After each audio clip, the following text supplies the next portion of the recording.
like, comment, share, subscribe. I'm on my way to 20K. We are almost there. We need about 100 and something left. I didn't check it before I got on, but nevertheless, we got some things to do. Okay, we got about a little less than 10 minutes before trial should start. So what we're gonna do, because I was scrolling through YouTube, y'all know I be having to scroll through. Okay, oh, well, hold on. You know what? If I'm gonna do all that, let me just play my little intro real quick. I think that's the thing to do, and then we'll get into this clip that I want to play. Let's see. Which one is it under?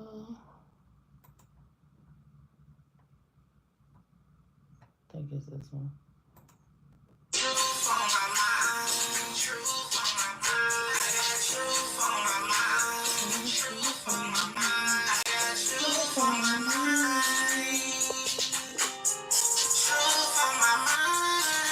Hey, what's up, y'all? It's Hookah Anonymous, and you are now rocking with Mickey Truth. She live up to her name, not the fame. So make sure y'all subscribe to her channel and stay updated on what's real. Bye.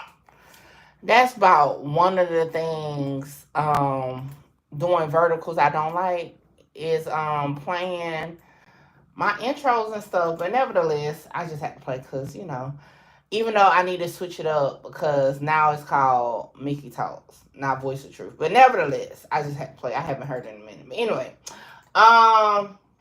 let me do the disclaimers and then we'll get into this clip. So y'all make sure y'all share the live. Good morning, Blue. Y'all already know all information contained on this live is for entertainment, heavy on a mother effing entertainment, educational purposes only. All information used on this live is per the Fair Use Act, and any conclusion that you draw is on you and your mama, not nobody on this channel, this panel, or in this chat. And another disclaimer for those who have not read the description to my channel, I am not a lawyer. Nothing I say should be used as legal advice because it's not legal advice, okay? If you do need legal advice, however, you can go talk to an actual licensed lawyer or attorney of your choosing, all right? And like the disclaimer says in the video, that you can actually see the consequences of anything that you try to run with from the channel is definitely on you, all right? So with that being said, hey, just sit back, enjoy my opinion based off my free thoughts of what I'm listening to, and y'all let me know what y'all think in the chat. Let's get started. You can't handle the truth. All right, there we go. I'm gonna figure out a way to play my intros while I do verticals, but nevertheless, we got it done now. All right, so we got about less than 10 minutes, probably like 5 minutes before trial start. So I saw this when I was scrolling through YouTube, and I wanted to play it in regards to Julio Foolio's case. So let's run that real quick. 32 new details this morning in the murder of Jacksonville rapper Julio Foolio. One of the 4 people arrested in connection with Foolio's death will have a hearing today. The state asking a Hillsborough County judge to deny bond for Isaiah Chance, saying he poses a threat to the community. He has pleaded not guilty. Police also arrested Sean Gaithright, Chance's girlfriend Alicia Andrews, and Rashad Murphy in connection to that murder. This morning, new evidence shows Gaithright is linked to a previous attempt to kill the rapper, whose real name is Charles Jones. Last year, investigators say they found a pistol, rifle, and a spent rifle casing after arresting Gaithright at a traffic stop. Those casings matched 2 different shootings before Jones's death, a separate homicide in May and a shooting last October in what investigators said was an attempt to kill Jones. Investigators said that shooting was the result of a deadly ongoing gang feud in Jacksonville. Police are still looking for Murphy's cousin, Davion Murphy. All right, so that's the update. Isaiah Chance will be in court. And I just want to say, because y'all know a lot of people be trying to, like, not give me my due, my credit. Just know Mickey Truth was the first person to even start talking about the paperwork on this case, okay? Everybody came after me, and the news is definitely late, okay? But nevertheless, it's out now. I think even Reddit done dropped it in Reddit, so, but it is what it is. Good morning, Justice Fate. Bye, just good morning, Big D. Or I think it's evening where you at, Big D. But, yeah. So, again, y'all know I like to toot my horn when I can. Mickey Truth was the one that dropped it first. The one that spoke on it first. I ain't gonna say I dropped it first because I haven't really officially dropped all the paperwork. I just dropped parts of the paperwork, but I read the paperwork on live. But nevertheless, y'all get what I'm saying. But everybody has followed suit. If you did not get a chance to check out my video this morning, I did drop a reaction video to one of Flacco's videos in regards to Lil Woody. I had a good time recording that one because it was definitely funny. So yeah, y'all make sure y'all check that out. What else? Like I said, we got a few minutes before the stream should be starting. Blue got the flex when I can. Now, y'all know I am on the road to 20K. We need about 115 more subscribers. I know we can get that today. Okay, so y'all make sure y'all share the live. Tell all your peoples that you like rocking out with Mickey Truth, and tell them come over here and share it. I need y'all to like the live though. See, that be the issue, right? My likes be off. I need likes, and I need y'all to run up the comments. Even if y'all just tell me how y'all feel about any topic that we're talking about. Y'all know I don't even be tripping about what y'all be saying as long as y'all not talking about me. Okay? But definitely give me your opinion in the comments, because the more y'all comment, the more y'all like the live, that let YouTube know y'all like rocking out over here, and that pushes my live out for other people to find me. You know what I'm saying? Y'all already know. Once they find me, they love it over here. Okay? So yeah, y'all help me get into the algorithm, meet my goal. Once we hit the 20K, I got another goal, which is 50K by the end of the year, New Year's Day to be exact. So by January 1st, 2025, I'm trying to be at 50K. So yeah, we got goals over here on Truth Team. So y'all help me out. Hit the like button, comment, all that. Like I told y'all, I think depending on, let me like this real quick. Depending on like how things go. Good morning, Miss Leah. Depending on how things go with trial, because yesterday it was just a bunch of litigation. I don't know if that's probably gonna be like that today. So if it's starting getting a little just too boring, we'll switch into some topics. My goal is to stream for the full day. Because I believe tomorrow it won't be any court, or if it is court, it's only gonna be afternoon court. And then of course, Monday we back at full time trial mode. Okay, but today, so I'm gonna see how it goes. If you know, if it's a little intriguing, because yesterday, y'all, I was getting sleepy as hell. I think I hadn't walked out about 20,000 times to stay up. But we're going to get into some other topics too. We're going to talk about the Nelly situation. We're going to, again, recap on Julio Foolio. A lot of people have been hitting me up about some of the videos I've been dropping. So if y'all got questions about that, we'll be talking about that during the breaks. And then, like I said, if it's not too intriguing to us as far as the trial, we'll probably stop watching the trial at lunch. Just depends. But like I said, tomorrow we'll probably be doing topics only, just because I don't believe it's any trial or court tomorrow. But they supposed to talk about that today. Let me check out Thugger Daily. I didn't do it this morning because I was recording the other video, the reaction video. And Thugger Daily definitely keeps everybody updated on anything YSL related. Okay, good morning, King Newski. So let's see what they got going on here. So y'all know I go over there to get all updates when it comes to YSL, because it'd be a lot of stale time. So, but he keeps up with everything. All right, so let's see here.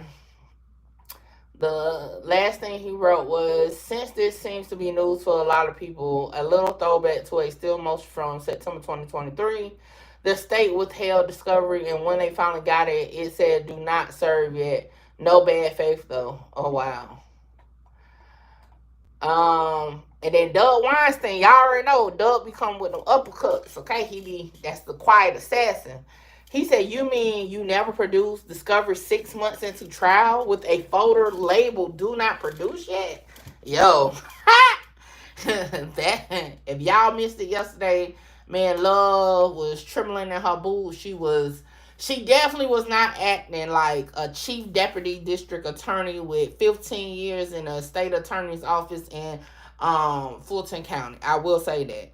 She definitely was acting like a newbie. I myself, y'all know I call her Lion Love, but she was standing there like a child getting disciplined by their parents. She was looking, we couldn't even see her face. I assume, my opinion, she was looking dumb in the face when asked. Even when the judge asked the question, is there any Brady or non-Brady information your office is withholding? She couldn't even answer, and still hasn't answered. She has until tomorrow lunchtime to answer that question. So if that don't tell you some shit, so let me see, what else did they write? Question regarding Brady, hoping some lawyers can chime in. Oh, we in. We'll talk about this later.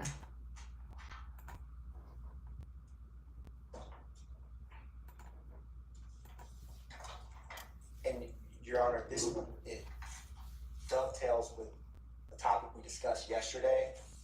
This portion regards the phone call that when Mr. Zachary was at Big Boo's house, and Woody and I believe Shannon and Little Pokey had left with the shooting of Mr. Bennett's mother's home. So this is all about what Zachary is stating about. Big Boo got the phone call that there's $10,000 on whoever's head did that. And so the state's argument is similar to what was stated yesterday in terms of the fact that that phone call was made, that Mr. Copeland specifically, also Mr. Zachary, whoever was listening to that call, would have known that there's money on the head of whoever did that. It interweaves into the retaliatory nature of what's going on at that place and time between the two groups. So the state feels that this topic, because Zachary's right there when the phone call's made, it's not as much about what the individual who made the call, if they, what they meant, if they actually had $10,000 on someone's head, but the fact that that's made gives credence to the retaliatory nature, and also their knowledge that obviously putting money on someone's head is a thinly veiled threat of violence to action that. So that's why the state feels Zachary hearing that call is relevant. Okay. Any argument?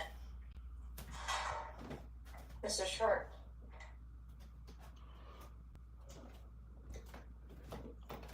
This all, it seems to me that this, well, first, good morning, Judge. Good morning. This all seems to tie in with what we previously discussed. My issue isn't so much about the call, the contents of the call, and Woody having money put on his head. My issue comes in when my client is somehow, this is attributed to my client.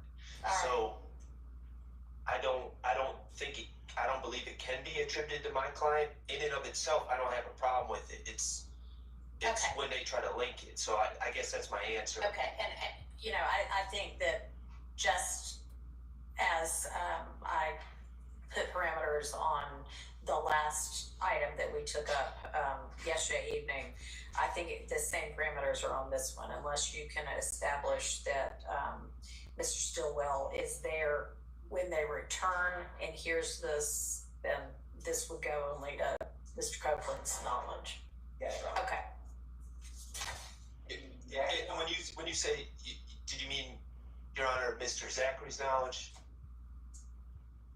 Or, I didn't quite understand. Mr. Zachary and Mr. Copeland, I mean, Okay. they're both present for it, but the point being not Mr. Stillwell. Okay. So yes. Your Honor, number 23 is also on the same topic. Okay. And so Mr. Shard had objected to hearsay about who shot up Bennett's mother's home. This portion, the question that Detective Dennis from listening to the crime accident, what kind of gun do you think Shannon had on it? And then Zachary says, I don't know. They had an AK and another 223. Okay. 223 is an AK. 223. There's not much more other than kind of the portion we have discussed. Uh-huh. It's not like Mr. Zachary goes into much additional detail about that night at the home of Big Blue when Mr. Copeland and leave and come back and here's the phone call. My reading of it, or listening to Detective Dennis's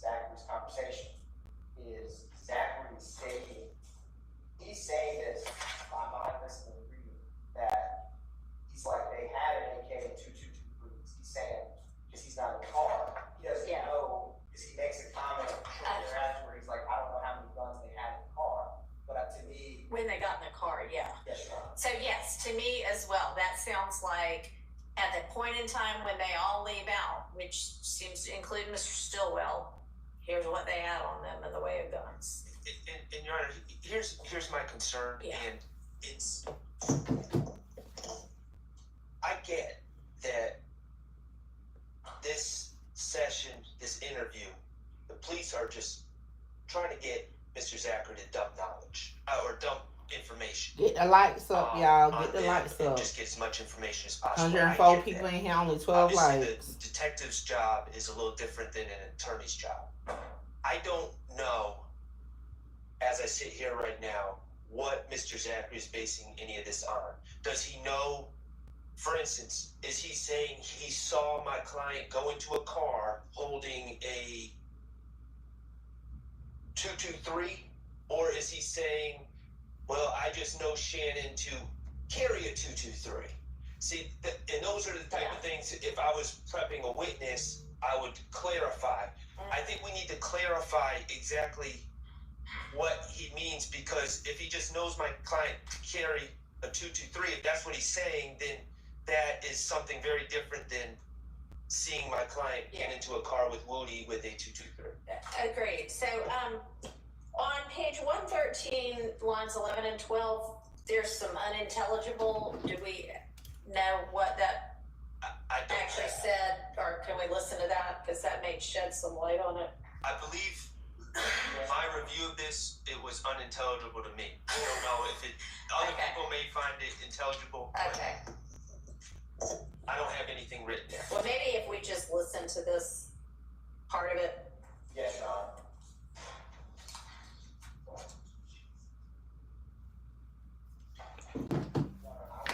I will pull up that video to play it. Okay. Sure. So we can move on and come back when it's queued up. Yes, Your Honor. All right. So the next item is on page 122. And Your Honor, this portion is regarding, they're asking Zachary about what Birdman knew about the shooting of the Little Wing tour bus, and they're Damn. asking questions about the murder of Donald Thomas. And so this kind of falls in the category of the state. If we discuss this topic or ask Mr. Zachary questions while he's on the stand, we would lay out an either meet foundation or not meet foundation for, how does he know Birdman? Has he been around him? Like the foundation for this, because it's not clear from just this interview how he's forming this opinion about Birdman's beliefs on or feelings towards these events. And so this is one that I still think it's fruitful to do what we're doing and going ahead of time, but some of it is contingent on Mr. Zachary's Okay. on the stand questions. Your Honor, for instance, just to let you know what the unintelligible is, on 122 line 12, Mr. Zachary says, nah, Birdman, they asked, did he order that murder? Talking about Birdman, Mr. Brian Williams. Nah, Birdman, like, he mad at, when he thought Thug had something to do with the tour bus, he mad at him. Like, I don't know how Mr. Zachary can convey Mr. Williams, not Jeffrey Williams, Brian Williams' thoughts Knowledge. about, well, not even knowledge, is speculation. What his feelings are about an event that neither of them were present for. That just strikes me as a whole lot of speculation on. Zachary is speculating about what Brian Williams is speculating about. And I just can't see a world where that would be coming in. Okay, well, I think that Mr. Adkins is essentially conceding that unless the state is able to establish a foundation for how Zachary can testify to what Birdman is feeling, that they wouldn't be able to use this. Right? Correct. Okay. Your Honor, Yes, sir. the state of Georgia had Mr. Brian Williams on their short list. They did not call him. Same with Rich Homie Quan or Mr. Lamar. They said I they're not even. specifically asked the very very first witness in the case. He testified several times. I can't remember his name. Belknap, Belknap. He's with City of Atlanta Police Department. Whether he is alleging that Mr. Brian Williams was part of any type of conspiracy, any type of gang. He said no. It's entertainment for show. He has no information. He was not making that claim. So it's total hearsay. There's no co-conspirator for show. link. This would be just, I heard him say something or I didn't hear him say something, so I would object on that basis. Okay. Besides, reading someone's mind and what your court said. Okay, well. I'd like to cross-examine Mr. Brian Williams. What he's saying is, Oh, no, I don't shit. think he had anything to do with it anyway, but. Your Honor, if I thought Detective Belknap had discussed some of that Mr. Birdman was a blood, but we're not saying this is a co-conspirator statement Right. for one, and who the state calls or doesn't call is. They said it's for show, Blue. That's what they just said. State's position. I mean, I agree. I disagree because being a blood, quote unquote, I'm not saying that the gentleman is, I'm not trying to tarnish him or maybe say something accurately, but that's come out in this trial. That's not illegal. Agreed. Okay. Agreed. I just think as to this issue, if and when it potentially arises at trial, we take it up then, but at this point, the state understands that they don't have a foundation to be able to use this. Correct. Okay. All right. 123.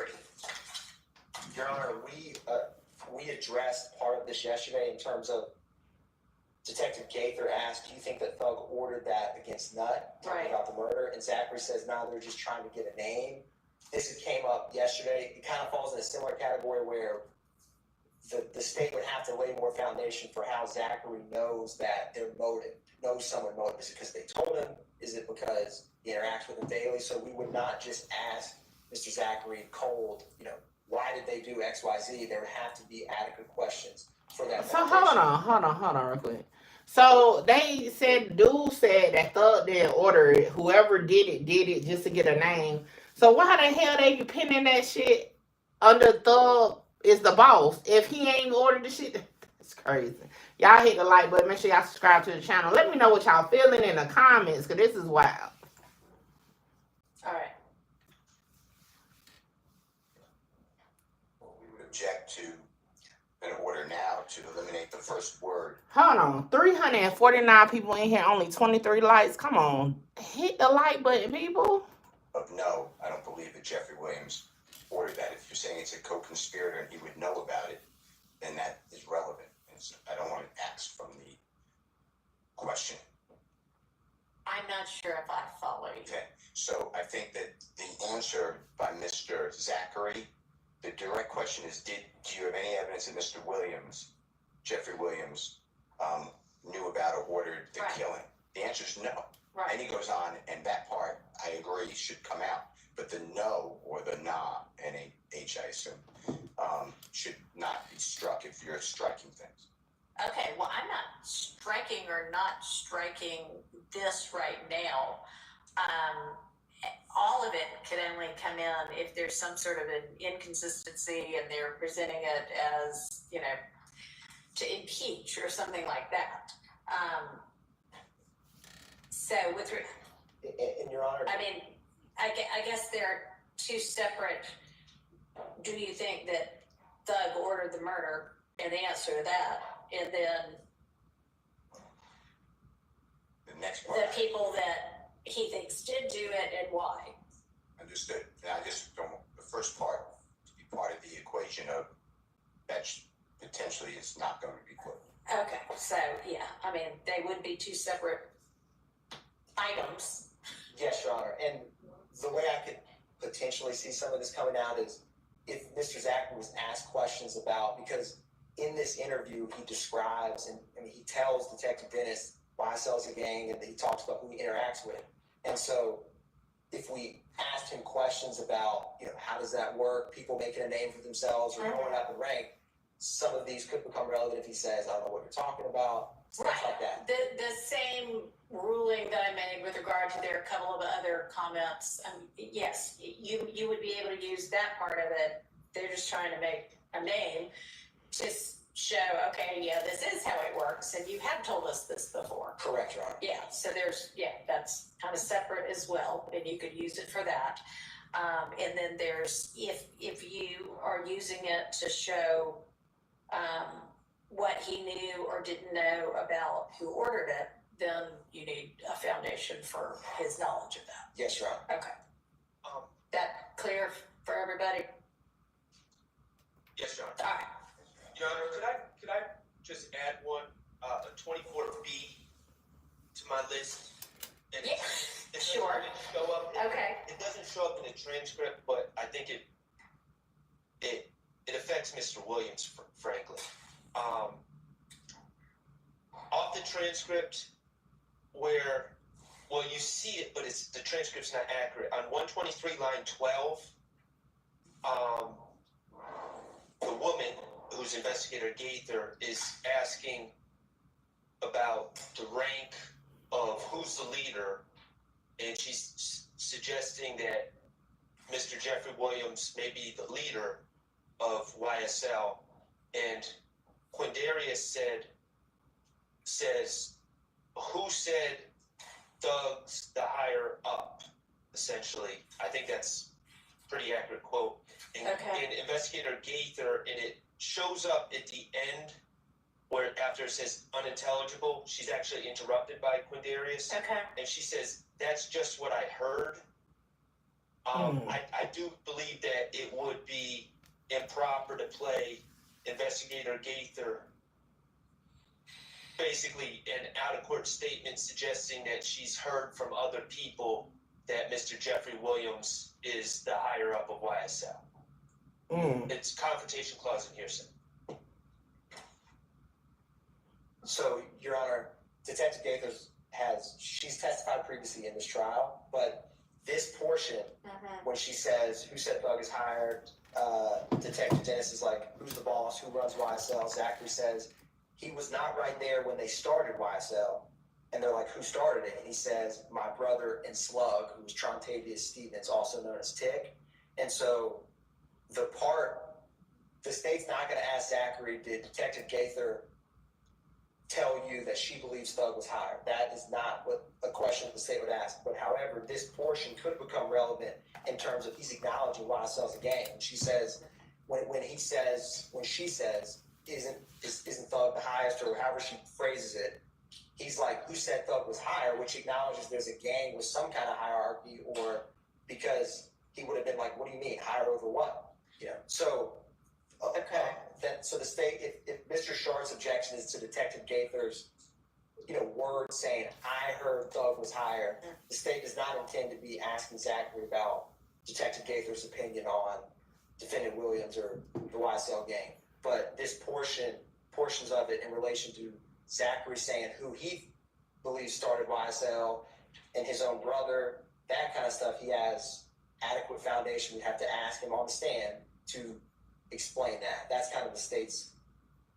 And I don't have a problem with anything that Mr. Atkins just said. All I'm saying is, and they could ask about that, and quite honestly, I think the defense likes Mr. Zachary's answers. All we're objecting to is if it's played, there's a prior inconsistent played to the part that Investigator Gaither says, that's just what I heard, referencing that Mr. Williams is the leader. Okay, so you're saying if for whatever reason it does end up getting played, strike that's just what I heard part. Correct. Any problem with that? No, I agree with Mr. Short on that. All right. The state does. Look at them playing nice this morning.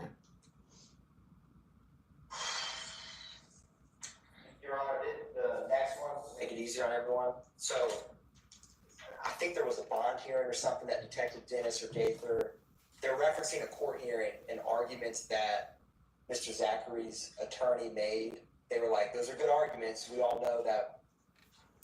Anyways, the state is not going to be asking we're conceding this in regards to it's a really brief back and forth where they're laughing about a court hearing, about the argument on bond, about the gang, and so the state's not going to be asking. Don't do no promo in my chat. Okay. So It will get deleted. by agreement. Your Honor, and also on number 27, Yes. there is a. He says that.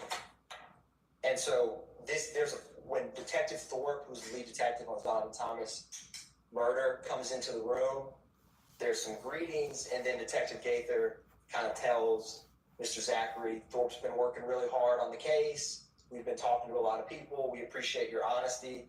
The state's not going to, I don't think this will come up, so the state's conceding this portion in terms of, I'm not going to be asking Mr. Zachary about if Detective Dennis and Gaither thought he was truthful or doing a good job. Okay.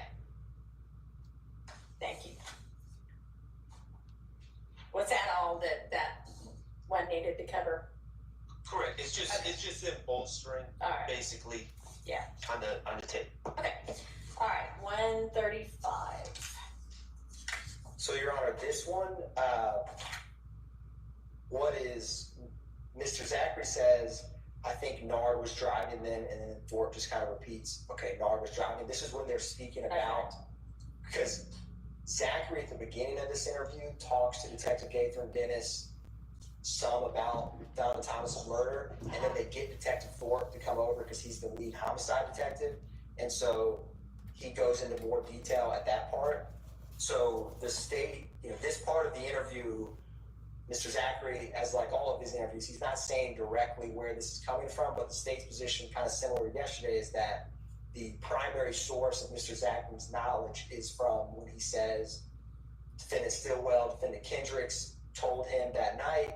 He also has a brief mention when he goes down to Miami with them that he had some kind of conversation with with Demise McMullen, Nard.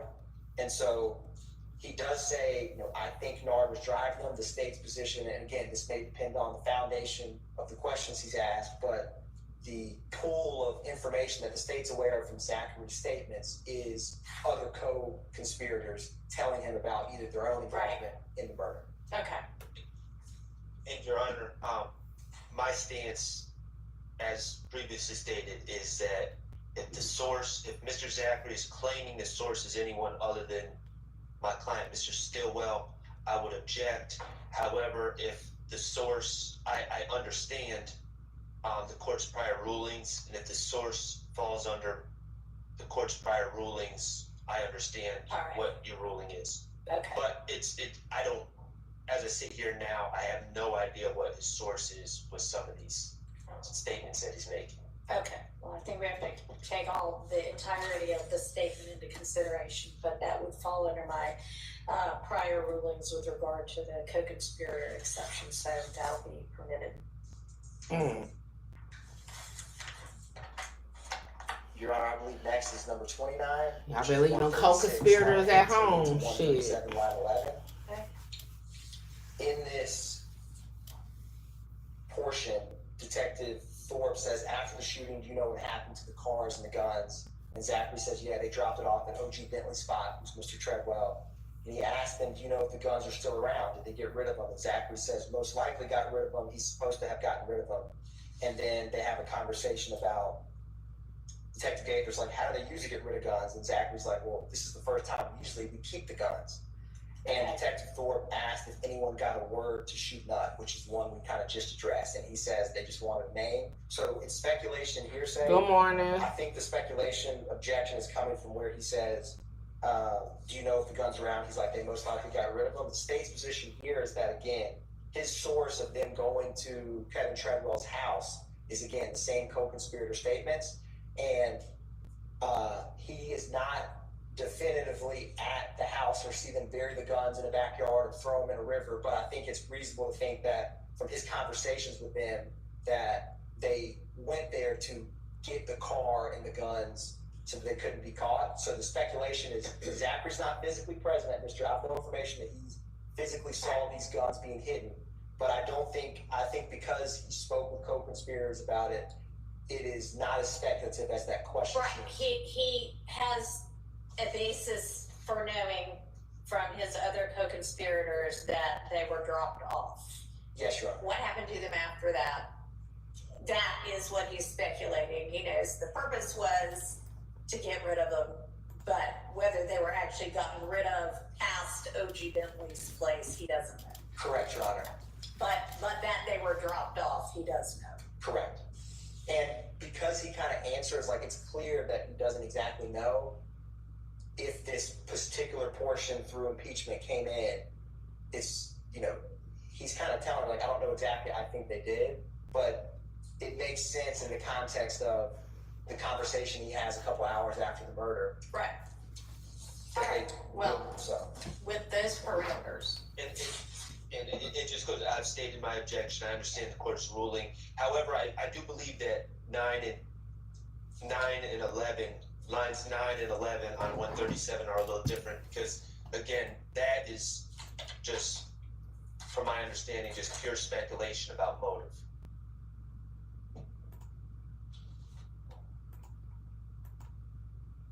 And this is kind of similar, Your Honor, in terms of the state would have to ask him foundation about how does he know they wanted a name. Sure. All right.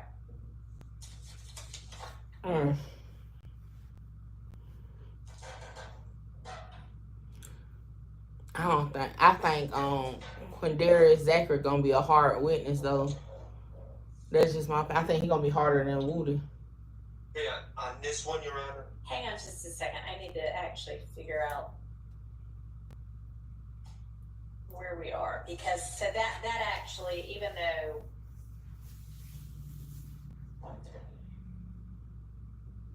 so that went past what is notated on your number. It was supposed to say 136.18 to 137, Okay. line 11. All right. That's I looked down and I'm like, well, we're talking about 137. Okay. All right, now I'm back with y'all. Okay, 138. So number 30 on my list. This transcript is really rough here, so I'm just gonna, if the court allows me, just Sure. on 138 line 6. Mr. Zachary is talking about Shannon. So Shannon's the topic. Okay. Gaither says right. Zachary says like Thug really wasn't messing with him. He was around Thug as Woody's friend. Okay. So they're still talking about Shannon. Line 13 right. So once he did that, it was kind of like we can trust him. Zachary says yeah, and then line 17 she says we know he a shooter. Okay. That's my objection. The law enforcement saying we know Shannon's a shooter. Okay. And so, Your Honor, this portion, which I agree with what Mr. Shard's saying, that this time hack states, and so they're talking about. It starts with Zachary has a comment where he's like, usually Woody and Moonchunk are doing all the shooting.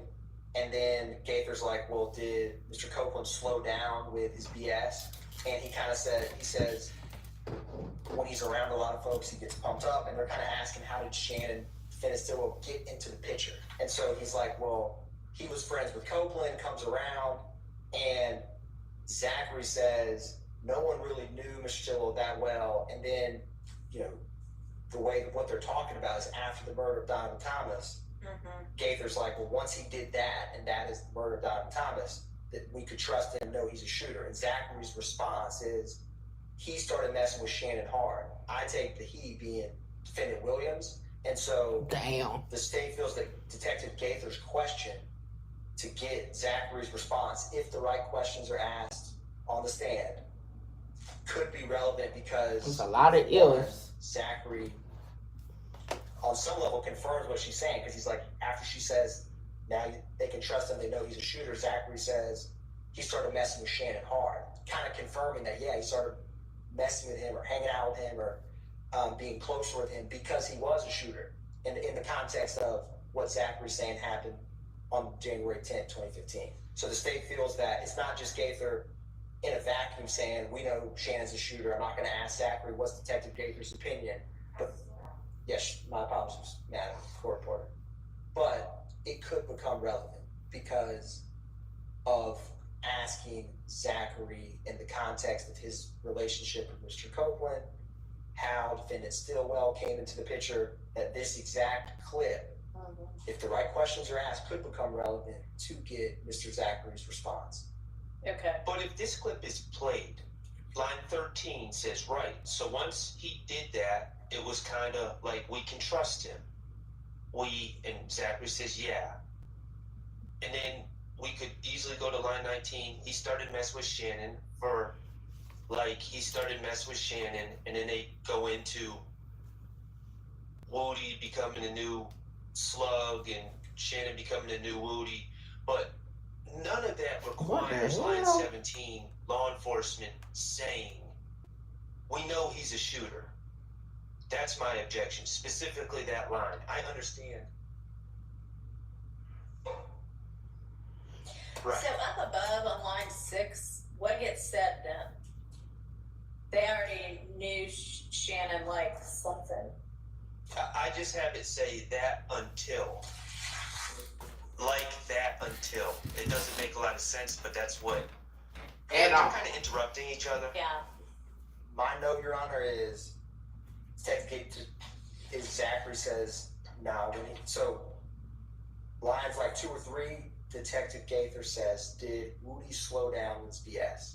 And Zachary says, nah. When he's seen that there's a lot of folks around Woody, they pumped him back up.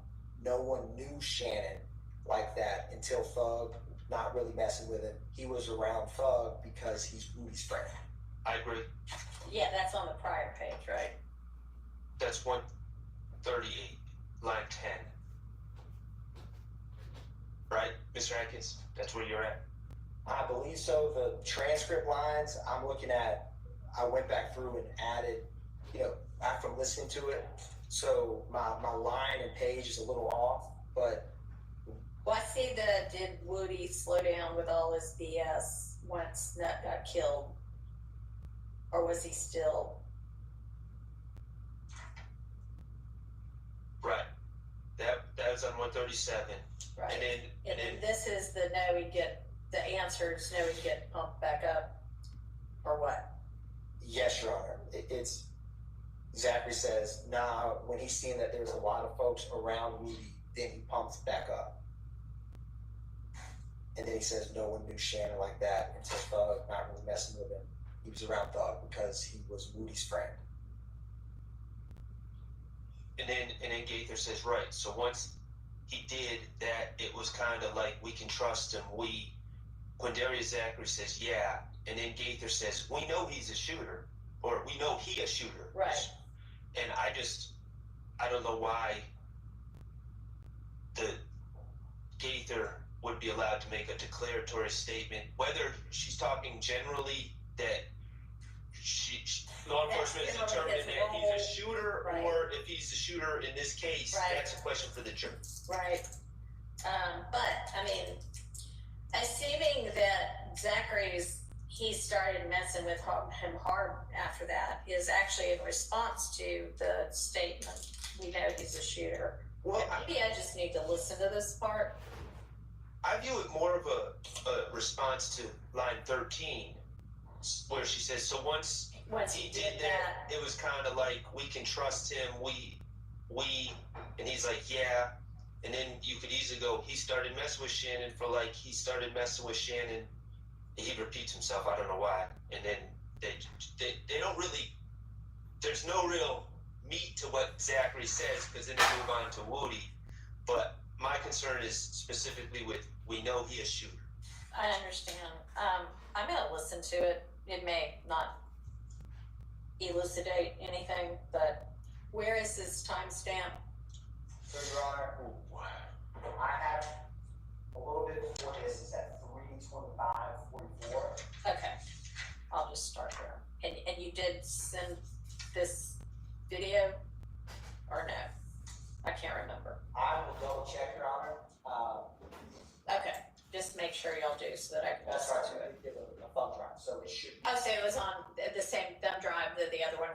Okay, I know there were like 4 items on there. Yes, Your Honor. Okay, all right, well, I'll listen, y'all can remind me to circle back on it.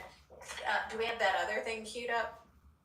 Yes, and I wanted to make certain that I got the exact time, because I just pulled it over this time, right? Yeah, we're going over. And I mean, maybe we can just listen to them both while it's up. I don't know.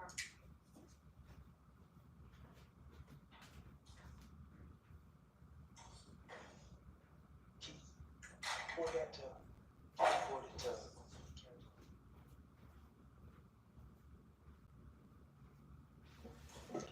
Your Honor, for the record purposes, we're pulling up, we're gonna start at 308:50. All right, and this is, we're going back to item number which? We are going back to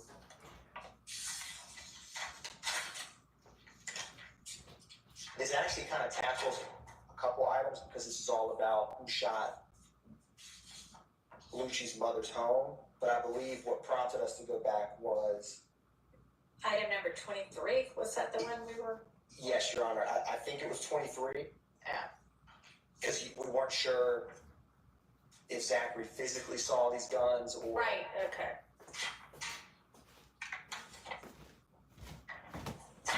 Y'all hit the like button. Subscribe to the channel. We almost to 20K. Right.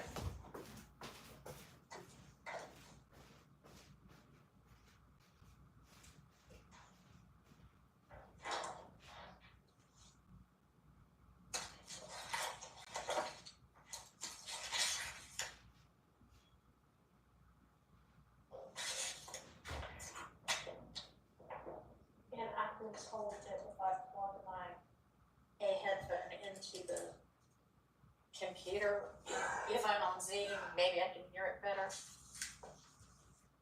I don't know if that's true. I have to get on Zoom first. Are you playing it through Zoom or are you playing it off your computer? All right, let me then join Zoom.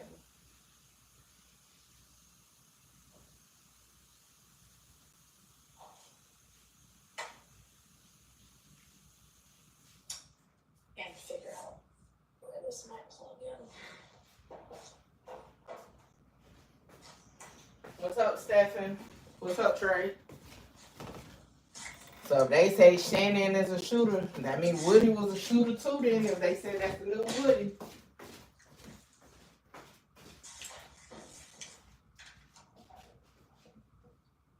Your Honor, before we play, so 308:50 is when they first start, literally Detective Dennis asking who shot up Lucci's mother's home.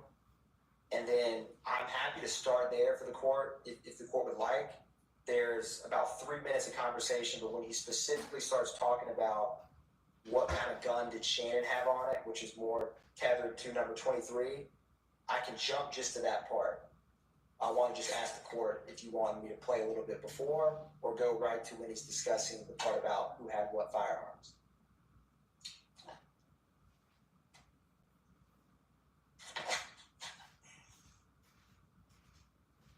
If you think the context will help, that's fine. Okay. We'll start at 308:50, Your Honor. All right.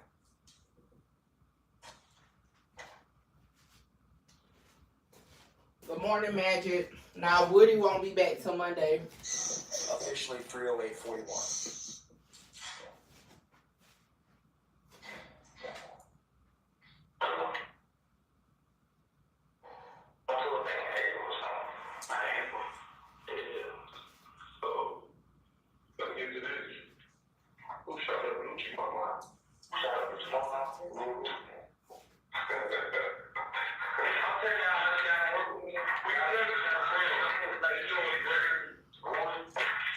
Shannon,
they go. Yeah, he cool with the whole shit. That's what everybody said.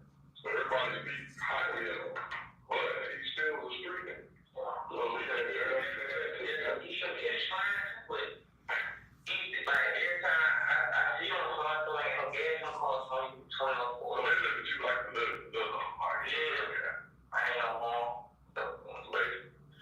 So what gun did Shannon, you think Shannon had on that?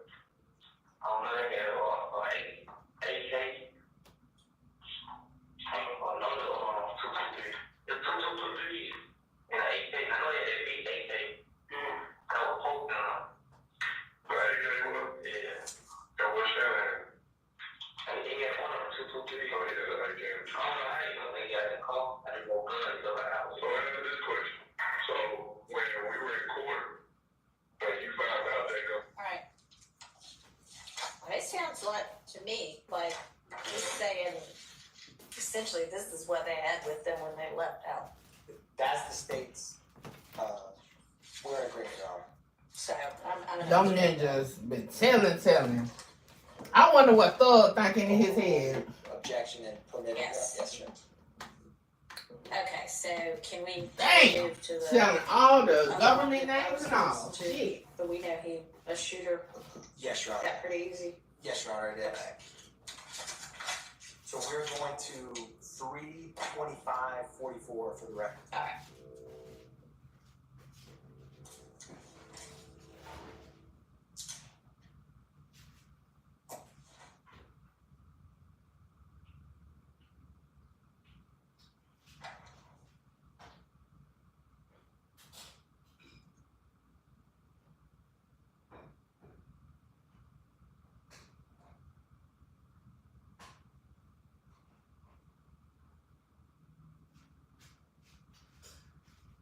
That's 325-29.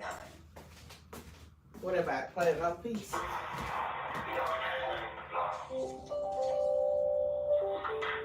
You know where she made it from?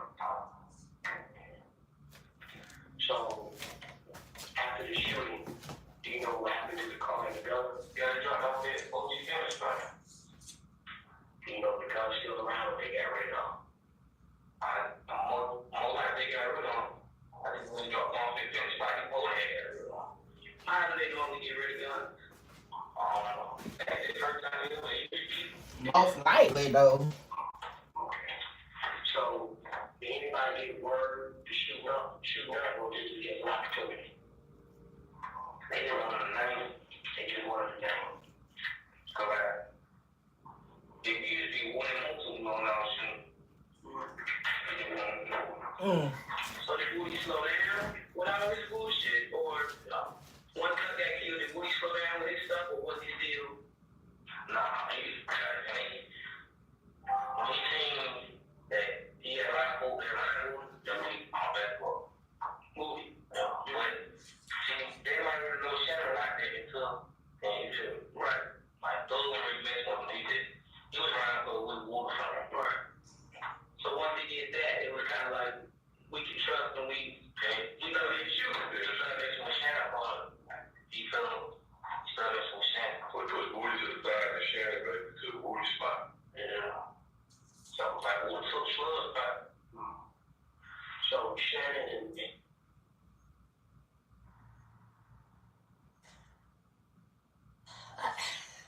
It is really, I don't know that it can be determined that he started messing hard with him is in response to him being a shooter, to him doing that, to him coming around with Woody and it being okay because he's Woody's friend. I mean, I just think that I don't think you can base that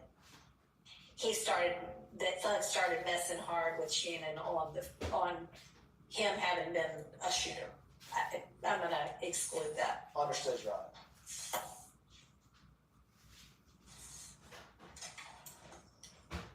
Okay. So moving to 144.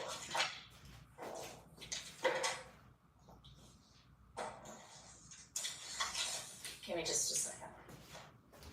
Yeah, y'all see who making the interpretations of what's being said. So y'all sitting there talking about, oh, that street shit, stay out street business. Hell, these ain't street people sitting here breaking down what the hell y'all be in there singing about in them interrogation rooms. These regular law-abiding citizens are sitting there piecing through what the hell you saying, okay, to use it in court. So y'all better recognize, hell, that shit crazy. Y'all better stay out the way. Find y'all a regular job, shit. And if you around people that don't want to do regular people shit, stay the fuck away from their asses, because they gonna tell on you.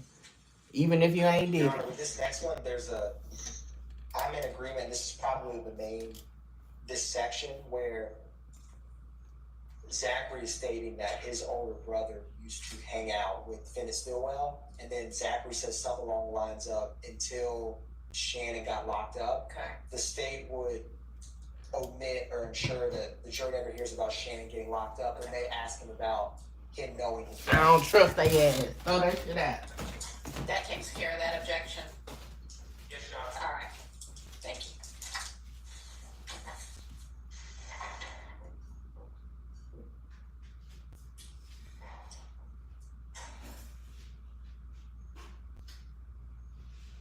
Now this next one, Your Honor, 32,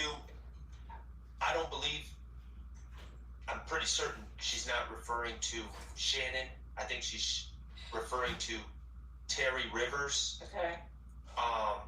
who, I don't know if his name has come up in this. He's certainly not in this case. He's certainly not indicted. My understanding is he's alleged to be associated with some of these gentlemen in some way, but then Gaither adds, yeah, I know Terry Rivers used to steal ATM machines, and I just think that that's just Okay. drawing another. Your Honor, the state agrees and concedes this. All right. this If point. y'all are gonna agree, tell me before we Yes, Your listen Honor. to the argument. We can save Mr. Sharp and my voices. Yes, Your Honor. All right. There is some agreement with this next number 33. Okay. So they're talking about the Dexter Montgomery shooting, which was in Act 36. We've already introduced at trial. Mr. Zachary was not present. He admits in this interview he doesn't have any personal knowledge about it. The part of this that the state may get into is the photographs used in that case. For example, there's gas station surveillance stills. Okay. He recognizes, for example, Demise McMullen, who was one of the defendants in that case. Okay. The same photographs that Detective Gaither and Dennis are showing him during this portion are already in evidence. And so, depending on, there may be some questions with those exhibits, Okay. but we're not going to be asking Mr. Zachary anything about what happened to Dexter Montgomery because he doesn't know. All right. You'll just be using it. That's fair. I don't. Mr. Murphy, DK, took the stand and he's acknowledged that it was him and Nard. So I don't think that's really in dispute. I would add though, and this doesn't show up in the transcript, Investigator Dennis has a habit of doing this with a lot of these gentlemen he interviews. He takes out a picture of Dexter Montgomery's head, which is actually in evidence, and he just goes into this big thing about, oh, he's got half a head, what do you think of that? And I just don't think that's appropriate. Okay. But if for some reason there's an issue about who was there, I do concede that Quindarius Zachary, after Investigator Dennis does the half a head thing, does show him pictures from the scene, and he says, oh, that looks like Nard, that looks like DK, or... Okay. So I concede that he does do that. So, to the extent that Now, mind y'all, they done let DK out. that's that person, I know that person. That's He free. You know, But they saying he a murderer. about, oh my God, look at this guy's head. That you know. Agreed, Your Honor. Okay, that's great. Number 34 also is in agreement. Okay. This is in relation to something that's been suppressed. Yeah. Great in the house, Told me so that already. that's right, Your Honor. Okay.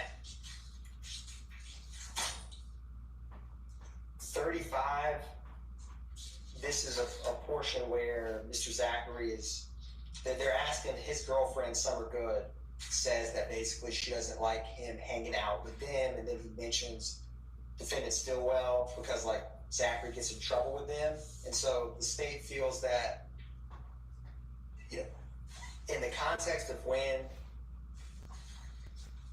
and Detective Dennis is going to be also, he's testified before, but he's going to testify again. He's on the witness list, and he's in this interview. This could become partially relevant in regards to this. In what's going on in Mr. Zachary's life at this time, he's trying to pull back, in his words, and kind of get a fresh start, spend more time with his girlfriend, things like that. And so this is kind of wrapped into why at this moment in time he's in jail. He's speaking with the police. And so the fact that his girlfriend, who he's kind of self-admits is very close with, interacting a lot, she doesn't like him hanging out with them. And so the state does feel like this could become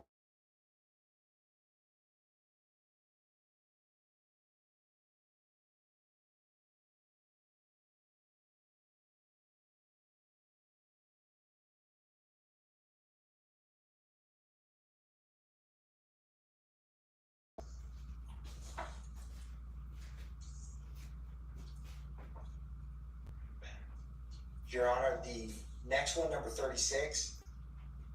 So Zachary is discussing when his brother died, and what he says is he died when Haiti Gang robbed him. Okay. Haiti Gang is kind of a subset and affiliated with If Gang, and so the state feels like this is very relevant because Zachary's older brother, who in an earlier part of the interview he says was one of the Zachary says, correct, Yeah. that the fact that Haiti Gang robbed and killed his brother, that is relevant to how he kind of got involved in a gang. So it's not as much about what happened. We're not going to be asking details of his brother's murder, but this portion could become relevant when we ask him questions about his brother. So that's why the state wants this to come in, at least in relation to, because the objection was discussion about the murder of the witness's brother. So it would be a brief discussion of that, if at all, depending on how he answered. Okay.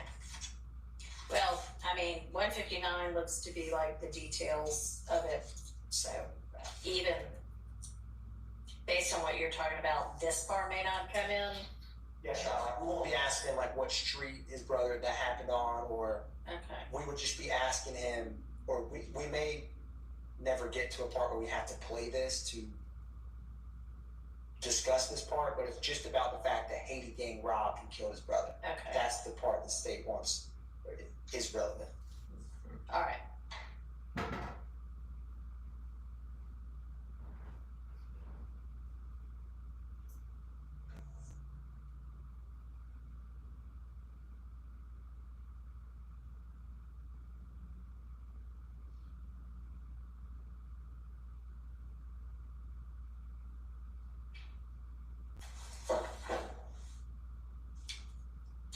Number 37 is on, starts at the bottom of 163.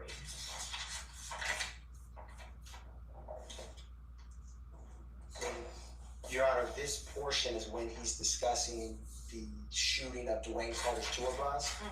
So Zachary, Detective Dennis personally sees Zachary when he arrives. They're at a nightclub outside. And then there's a lot of things that happen, some of which Zachary's present for, some of which he's not. And so he is not in any vehicles. He never says he's in a car that did the shooting, things of that nature, but he mentions being with different members that are there, like co-conspirators, defendants, other witnesses. You know, they go different spots in the city before they arrive at the nightclub. They go to places afterwards. The events of this shooting become something that gets discussed amongst each other. And so the objection was, the investigator testifying about his theory, hearsay and speculation. The state's more concerned with what Zachary, what he states happened. Like, for example, he's discussing what cars people went in, like Detective Dennis asked, did they put Thug's sisters out? Like, because some people got in different cars. And Zachary says, he's saying, I don't know where she lives, but he confirms like Max is who he calls his sister was there. And so, and Mr. Sharp, correct me if I'm wrong, if there's a specific portion, but Zachary's knowledge of what happened that night will be something we'll be asking about. And so this may be one that we have to, it really depends on the questions he asks. Because it would only be impeachment if he kind of backs off the details of that night. And so I will not be asking him about Dennis's theory of what happened, but depending on what he testifies to, certain of these portions, you may need the question asked in his response, but this is kind of very much wrapped into how he testifies, because he goes through a lot of different facts of that night. All right, and it seems like, Mr. Shard, you're objected to Man One, who's one of the investigators, saying, here's what I know, or here's what I saw. Is I that am right? objecting to that. I mean, my understanding is that's Investigator Dennis, and he's already testified to what he saw on the stand. Okay. And So they wouldn't be offering that for to get in anything about what he actually saw. This would be if it becomes relevant to, if the answer becomes relevant. This is the dilemma, Your Honor, as I see it. I concede that it seems pretty clear that Quindarius Zachary was at the compound that night. The compound, I don't know if Your Honor's familiar. I've been to the scene. It's gigantic. It's very large. Yeah. It's unclear to me.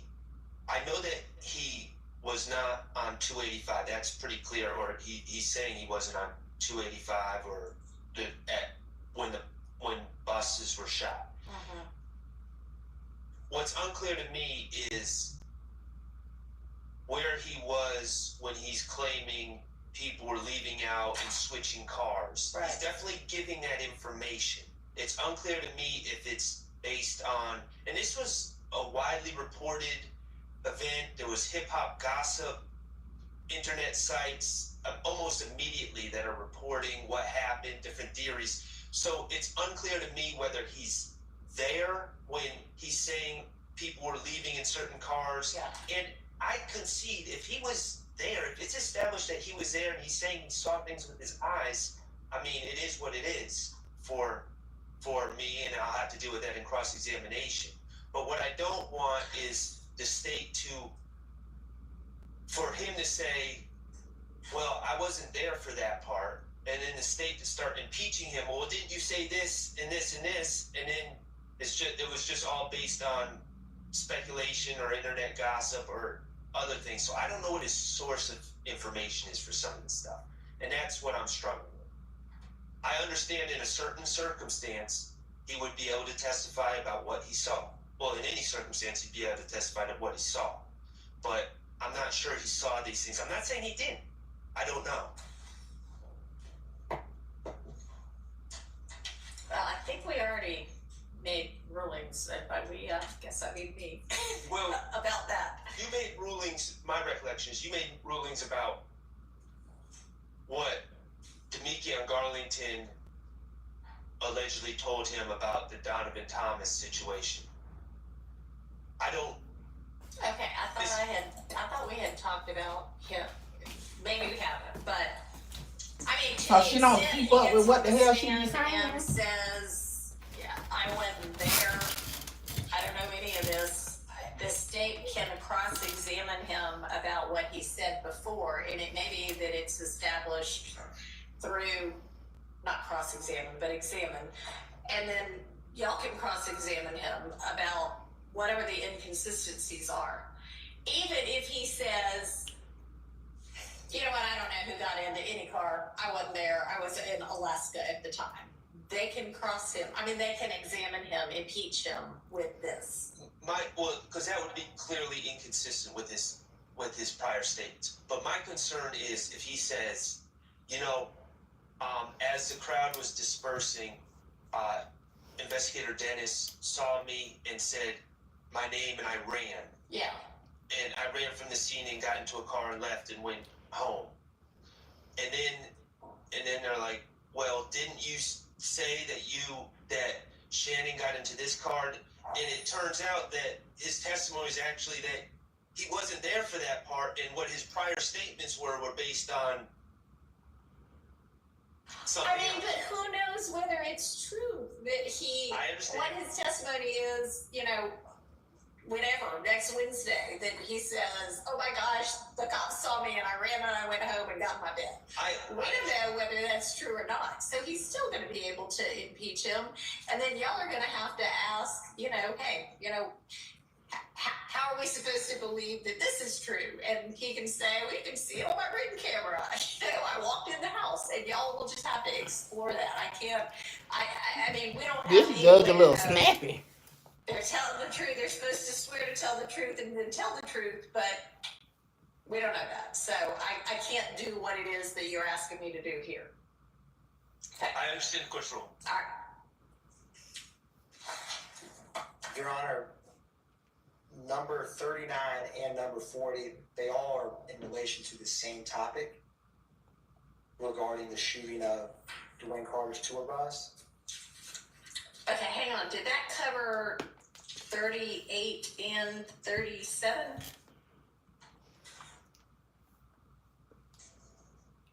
It definitely covered 37. Okay, because I thought we were on 37. So My apologies, Your Honor. So Okay. for 38, really 38 through 40, we can take them one at a Okay. time. They all talk about the same event. I would agree with 38 that what your ruling was just covered. okay. All right. So moving to 39 and 40. Is this also still the same incident? I'm catching up. Me too.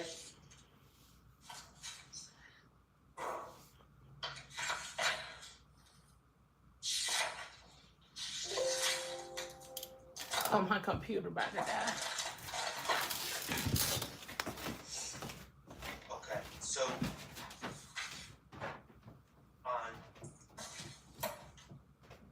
on 39,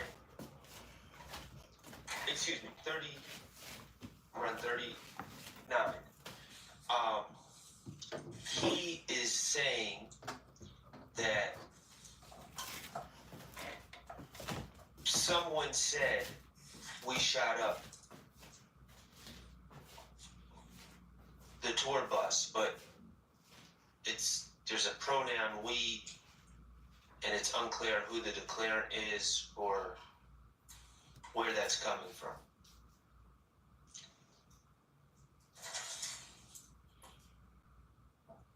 He's saying that people showed up at the studio later that night, and someone said we shot up the tour bus. Okay. Yeah, okay. So does he ever say who showed up at the studio later? He does mention where various people come, but I don't have memory of him ever clarifying exactly. Well, I will say this. Give me 1 minute, or I'm trying to find this part in my more detailed notes. Good morning, everybody. Y'all make sure y'all hit the like button. Let YouTube know y'all rocking with Mickey Truth. And subscribe to the channel. We almost at 20K. That's what happened. We met up at the studio. What were they saying? They're basically saying we shot up the bus. But we don't know who the we is from here. But we may know who the we is from if he somewhere else says here are the people that showed up in the studio. And Your Honor, there is a portion where he's discussing who switched cars. Okay.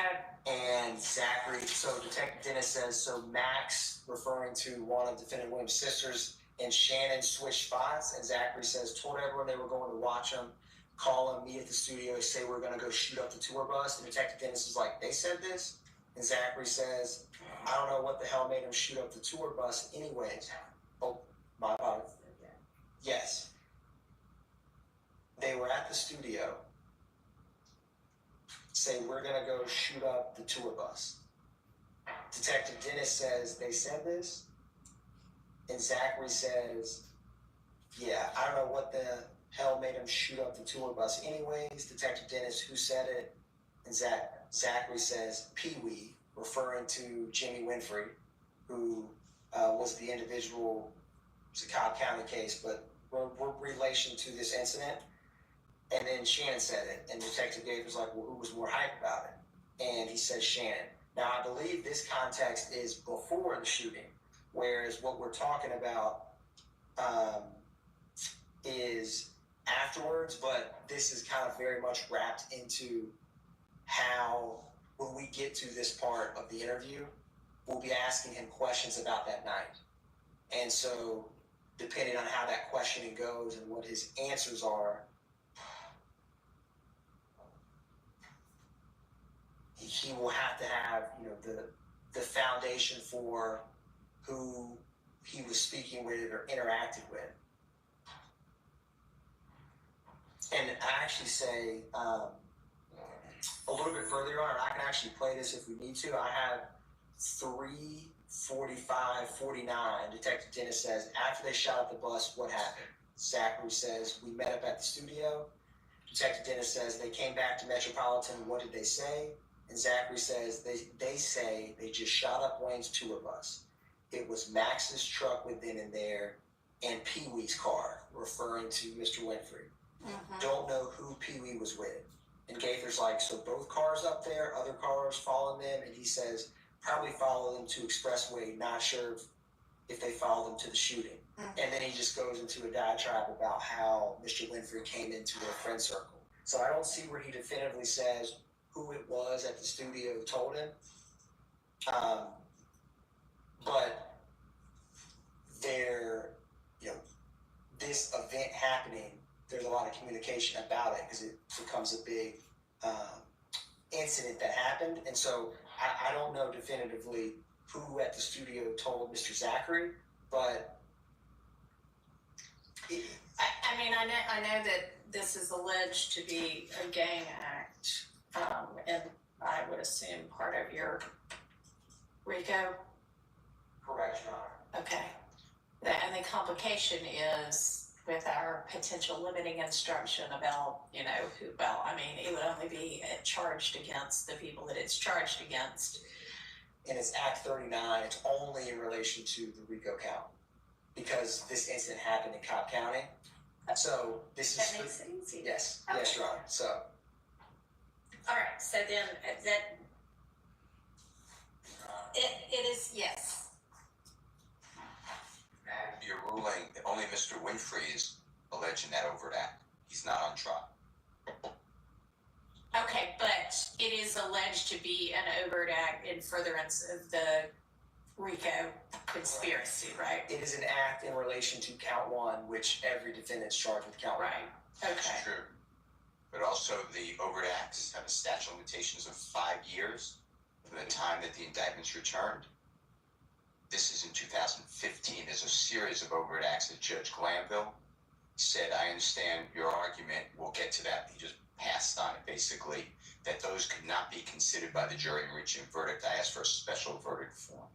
So all of this, I just want to raise your attention. No, I appreciate that if that's yet another pending determination for me to make, but I would think that they can still be, nobody's being, even if it were in Fulton County, nobody's even potentially being convicted of this act, but I would think that statute of limitations or no, it can be considered by the jury in determining whether the people charged are guilty of a RICO violation. So if you've got case law that says differently, and if you already filed it, just let me know where to find it. But if you... And is that the argument that you're making, that they cannot even consider when they're considering whether anybody is guilty of a RICO violation, acts that there is a statute of limitations for and that statute has run? So I think when you say they, shorter a little snappy. my position. They, the jury. Okay, so the jury can only, they're going to have to find the overt act that it's a conspiracy. That overt act must be, in my opinion, and the case law that I'll, again,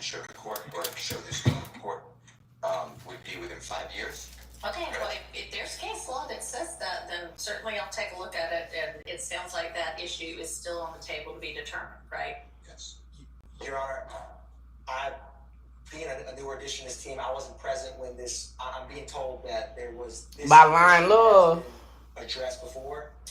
And so if there's gonna be further, I don't have the case law right now, but in terms of Act 39, the fact you can charge overt acts and furtherance of a conspiracy. I do remember that filing. That part is clear. Yeah, no, he's not talking about where it happened, he's talking about statute of limitations having run. And there is, to my knowledge, and we can, I don't have a case to cite right now, but we can, if this needs to be briefed, we will brief it.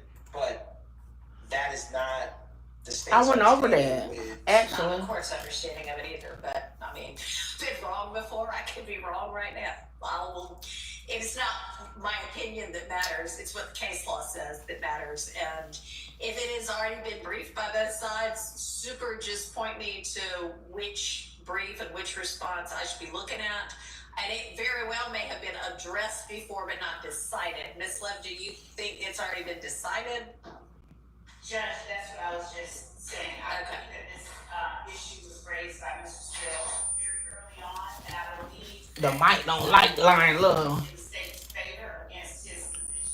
Okay. And I was saying that we can check the transcript for that because I don't like her outfit today. my firm belief, because I remember the argument, is that it was actually argued. I know that and don't matter, decided. but We will also look for an order to that effect. But I specifically remember Mr. Steele's assertion regarding a statute of limitations. I believe that it may have been. they did deny it, if I don't, Alright. if I recall correctly. All right, well, thank you, and whatever you find, send to me or point me to. I think they did point me deny to it. at least. Now, this If is I remember not right. really an evidentiary ruling that's been, assuming it has been decided. This isn't really an evidentiary ruling. This is a ruling that's going to impact how I tell the jury to deliberate on issues and what kind of verdict form we need. And so it really is something that I don't find myself bound by whatever the prior ruling was, even if it was made. I want to take a look at it myself and make my own determination based on the case law. So y'all just, again, point me to what I ought to be looking at, and I'll look at that and then make a ruling. And Your Honor, so that I'm making certain that we are speaking. Her Now, making Mr. certain. Steele's assertion is that because the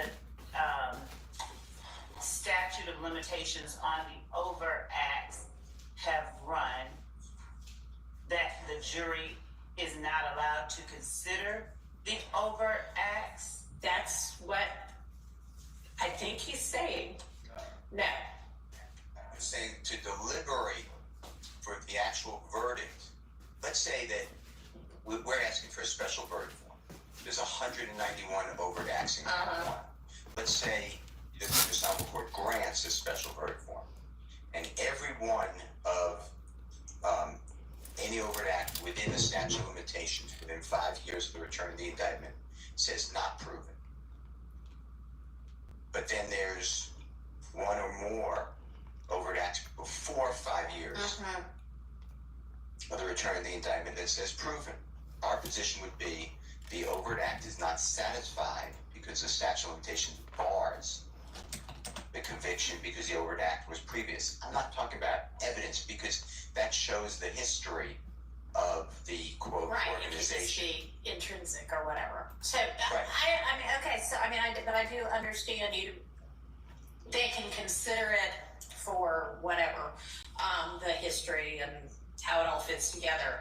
But you are saying that case law bars the jury from returning a Rico conviction if the only overt acts that they find to exist are overt acts the statute for which has run. Exactly. All right, well, And the state opposed at our previous argument a special verdict form that was the Honorable John Floyd. And what Judge Glanville said was, we'll address that later. okay, well, That's what we happened. need to address that Where is that live? What? I think you just lost the battery in your. I did. I'll put it in writing because, I think it's a fascinating issue, but we'll put it in writing. Okay, and if it already has been put in writing, you don't have to do it again. You can just point me to, this was, motion number 50,000 filed on May 50,000 is crazy. If you haven't put it in writing yet, great, do that. And same for this day with regard to a response. There is a ruling, I will look at that too. I mean, I don't want to reinvent the wheel either, but I will make my own determination about it. Okay.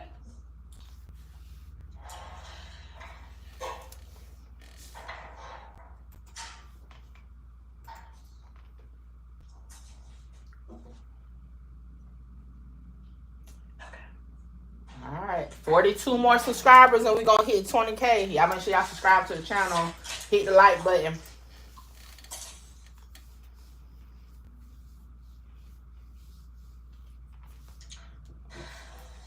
All right, so where are we?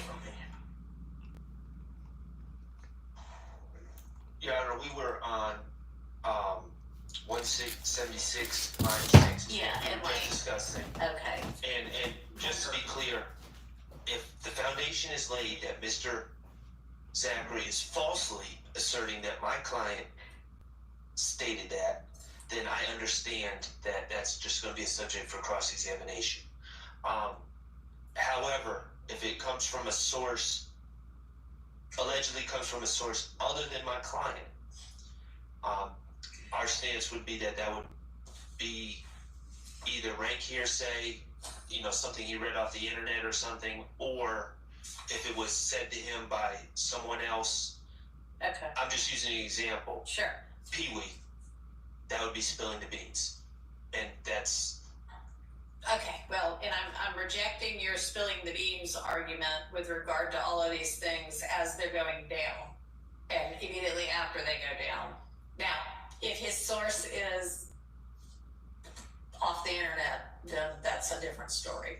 But you have you have a basis for, I mean, they all get, whomever they get together at the studio afterwards and talk about it. So. Yes, Your Honor. And Zachary says we met up at the studio, and then Detective Dennis says they came back to Metropolitan, and he says they say they just shot up the bus. So he's kind of responding to like a person he's around. Mm-hmm. So, but understand, and we will ask him the right foundation for that before just asking an out of the blue question of, they told you they shot up Little Wayne's tour bus. Okay. And the next, certainly the next two, Your Honor, the state is in agreement regarding Mr. Charge number 41, page 178, line 1 through 2. It's a comment that Gaither makes, so the state... I'm going to withdraw. Can we do 140 first? 40 first? I skipped over that. 40 is just him saying what he feels that there were cars following on the expressway. He wasn't there for that. And he actually says they probably followed them to the expressway, but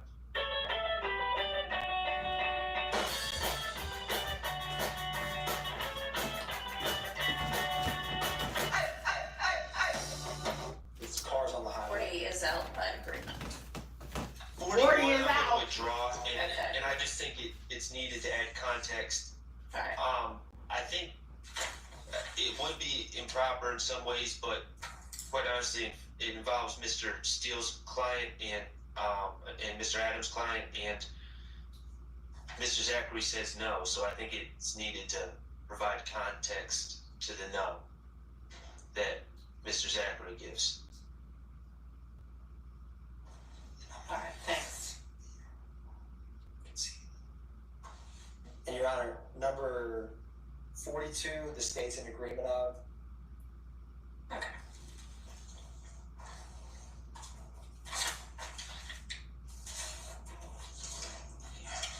All right, and then 43 is our last item on this statement. Your number 43, All right. will not be talking about this topic. Okay, thank you. Mr. Zach. All right, then we've gotten through this statement. All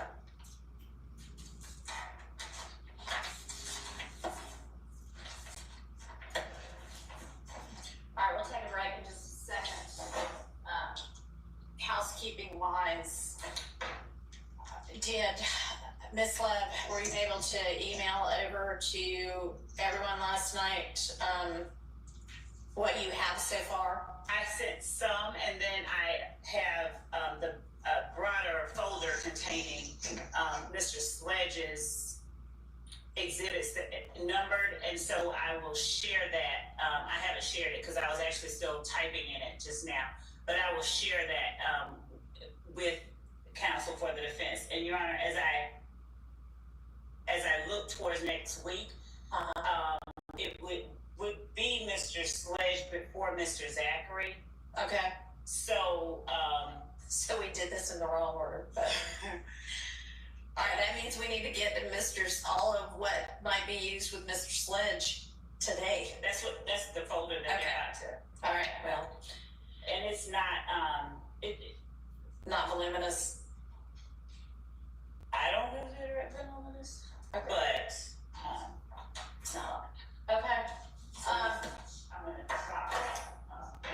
All right, so go ahead and send that now, and then we've got to sort out potential jury instructions for when they come back today. We're not gonna have court on Friday. Okay. So, let's take a 10-minute restroom break and come back and get to work.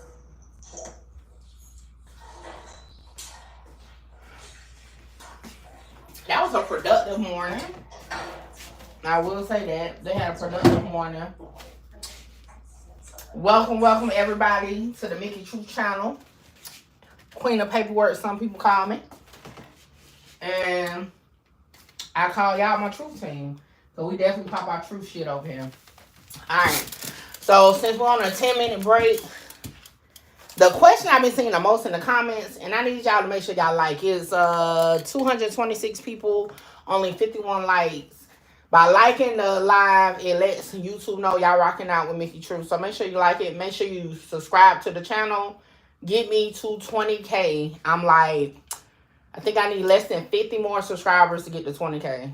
I think it was like 42 last count. But anyway, the major question that a lot of people have that we've been talking about in the chat, because even though I haven't been talking this morning, I've been doing a lot of things around the house. I've been in the chat. Is Lil Woody going to testify come Monday? Some people, let me see. Magic Ash says, damn. I think Magic Ash said he is going to he's not going to testify. I don't know.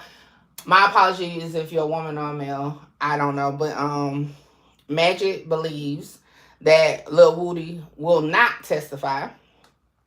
Myself, I think Woody will testify. And I'm gonna read Magic Ash comment. I'm trying to see what your original comment is.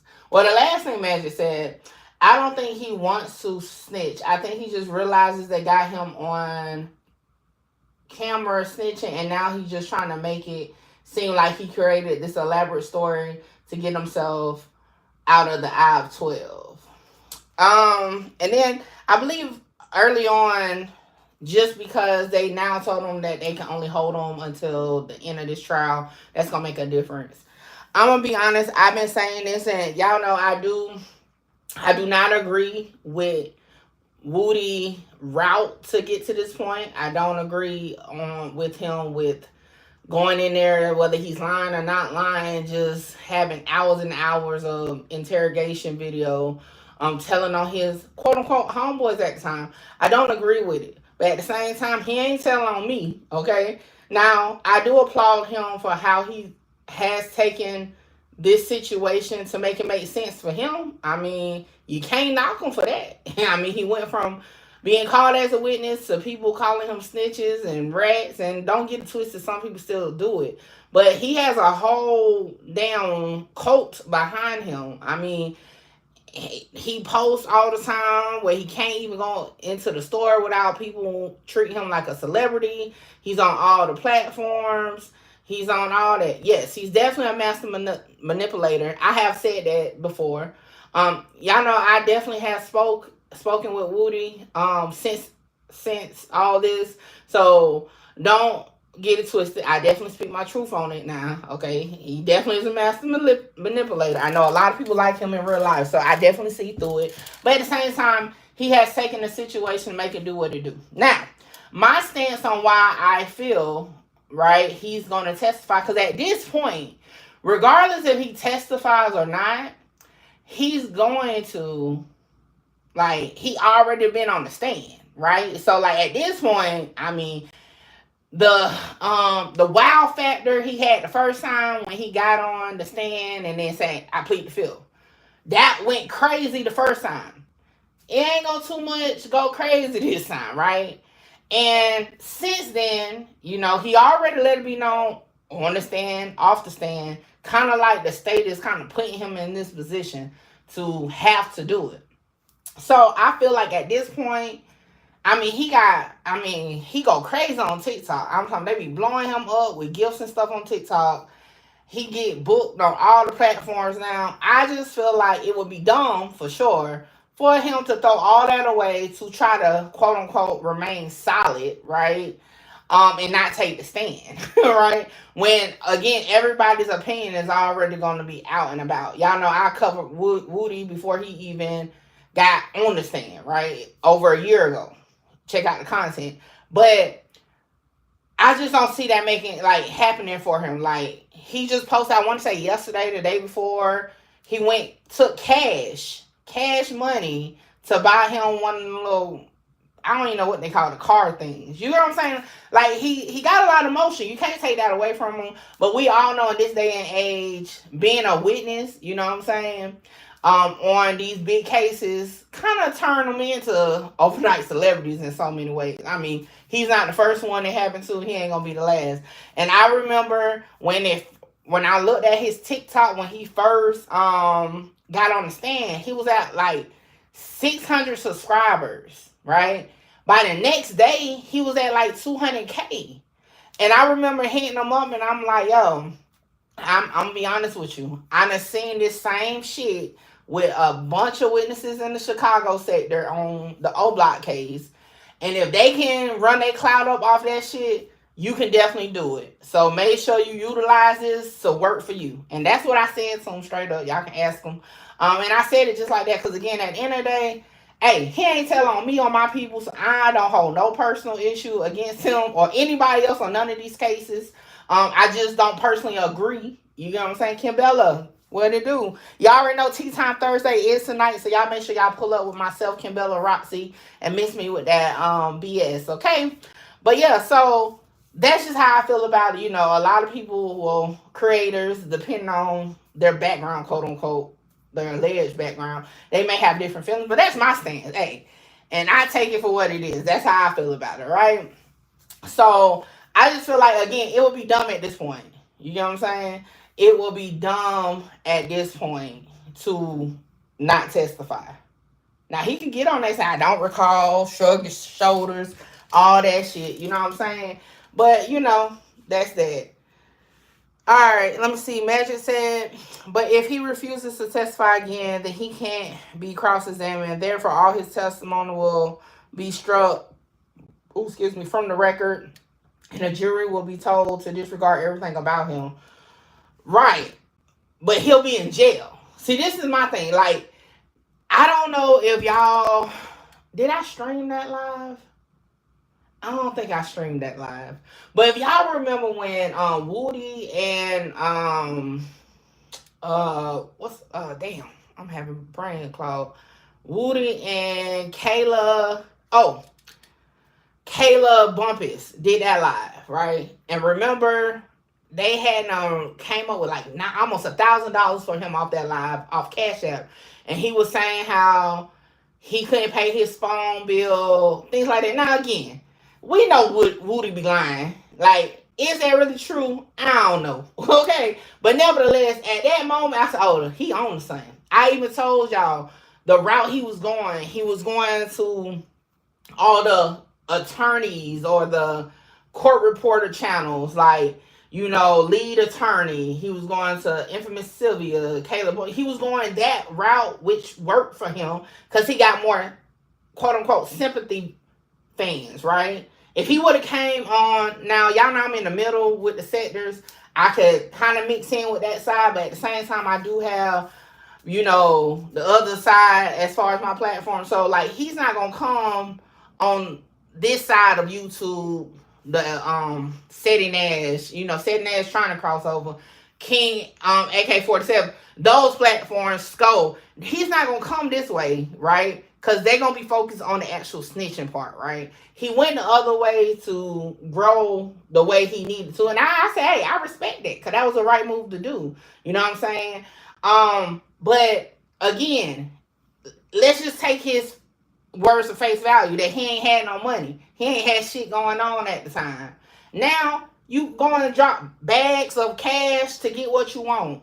You know what I'm saying? You getting booked. I'm talking about his birthday party, packed house. You know what I'm saying? Like, you got all the motion, all you ever wanted, right? If y'all remember his off the porch interview, this is what he wanted. You think he about to throw that shit away to go to jail to not testify in this trial? I just don't see it. Now, I could be wrong. This is definitely just my opinion. I just don't see it. You know what I'm saying? I don't see it. Now, he can get on. This is my thing. I feel like at the end of the day, Woody can get on that stand and say all types of wild shit. He could say some shit that fuck up the whole case and they can't do nothing but declare a mistrial. You get what I'm saying? So at the end of the day, like, that's what I say. I don't think the question is if he's going to testify. It's really going to be what will he say in front of that jury. Because he can get on there and, like, say some wild ass shit. He can get on there and say, hey, Love, because if y'all realize when we was watching the other day when he was in the courtroom how he looked at Love, okay, he don't fuck with the prosecutors like that. We can hear him get on there and say, hey, y'all, you know, fuck me over. Y'all did this. Y'all, whatever. He could say whatever. So it's kind of like, to be honest, it's a risk on the state to put him even up there. I just don't see him not testifying just to save face. That's just my opinion, though. Let me see what y'all been saying. Magic said, but at least it shows that the case was a mistrial for all these reasons, and maybe the next show will dismiss it. How is it not double jeopardy? They just get unlimited chances to try and get. Well, I'm gonna tell you, Grimy, it's like at this point, it's never been okay. So like, don't get it twisted. Just outside looking in, hell yeah, I call for a mistrial every day because the whole thing is a waste of money. That's what I'm saying, right? However, again, all the recent mistrial motions has been for the ex parte meeting. At this point in time, nobody has ruled that it was wrong or improper.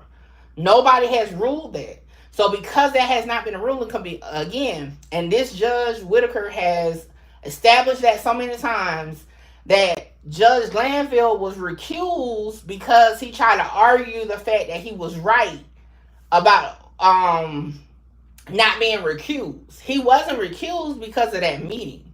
So because of that, I mean, every last recent mistrial motion has been because of ex parte. So you can't get a mistrial if nothing wrong has been technically done. Now, it is 2 outstanding motions for mistrial currently. And y'all know my thing with this judge is, yo, hey, go work on the motions and see what's going on. Because I feel like, yeah, she likes to say, oh, time management. But y'all going through all these transcripts. Y'all going through all this testimony or possible testimony. And then what if you do, you know what I'm saying, grant the mistrial? Then all this shit was a waste. So I don't know really what her angle is. I personally feel like in so many ways she's trying to actually try the case. This is a major case. This is gonna be major, whether it's a mistrial, whether it's a not guilty, whatever. This is a major case, whichever way it goes. So again, it's just, whatever. And then again, based on how the judge ruled, if a mistrial is declared, will determine if they can be retried again. And that was one reason why Matt Sharp said on the interview with Megan Kuffner, he wants an acquittal, not a mistrial. Okay, so again, this is just my opinion. Kimbella says she's trying, but it's messy and weak. They not based on online witnesses. Crazy. And see, and that's the thing, because again, even the judge says shit. I don't even know what we can believe out of Woody. She said it. The judge is on the stand right now, right? But it's when it comes to the law, it's like more like outside looking in. Hell yeah, throw this shit away. This shit been a circus since the beginning, but it hasn't been no founded legal issue at the trial level. Now, don't get twisted. I've been telling y'all since the beginning. This shit getting tossed if it make it to the appeals court. That's just my opinion. Definitely getting tossed. But no certificate of what is called certificate? I can't even think. Whatever it's called, right? Has been filed, so they can't do nothing with it. You know what I'm saying? So how is he even credible? And he probably ain't. But the thing is, right, at this point, the judge before ruled that, hey, he got enough consistent statements from 2015, right, that they can use. Even though he didn't say, yeah, I lied about all that shit. He done told them, although the jury gonna have to disregard it, he said, hey, I was just trying to get their ass off me. Shit. He done said it. But at the end of the day, it's like, that's what I love about the law and hate about the law at the same time. You be thinking it's one thing, but then it's so many ins and outs on it. It can be something else. But furthermore, like I said, I think he will testify. He actually just wrote, hold on, let me pull up Instagram. Because he actually just wrote something. He, meaning Kenneth Copeland, a.k.a. Lil Woody, just wrote something on Instagram.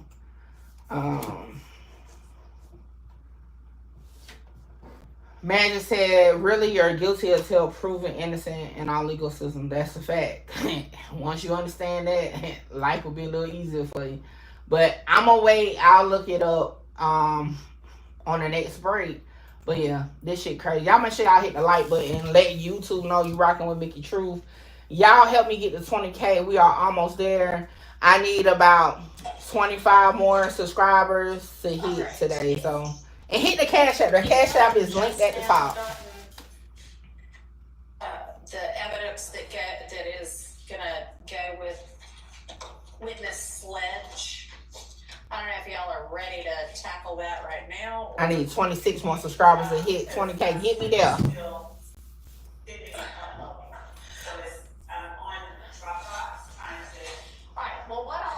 Because, I mean, presumably they've gotten it all before in discovery anyway, right?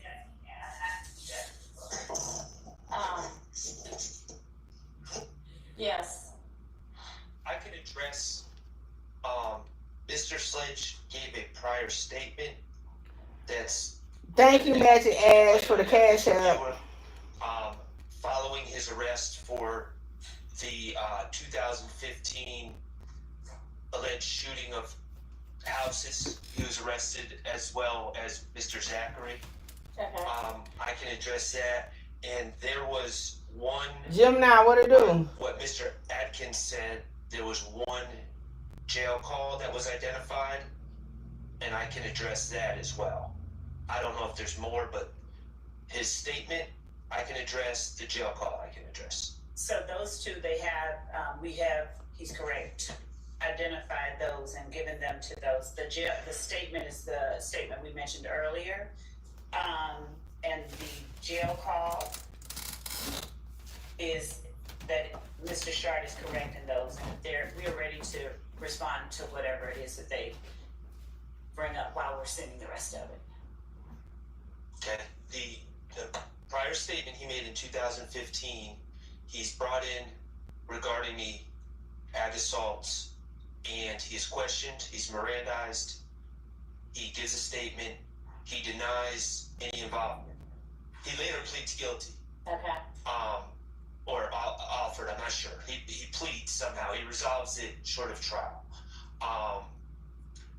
He's just denying being there. So I don't know under what circumstances that statement would be used to impeach any testimony. I suppose he acknowledges that he knows Mr. Zachary. So I guess if he said he doesn't know Mr. Zachary, I guess that could be used to impeach him. But it doesn't seem to be a statement that would be used to impeach him or would necessarily be played.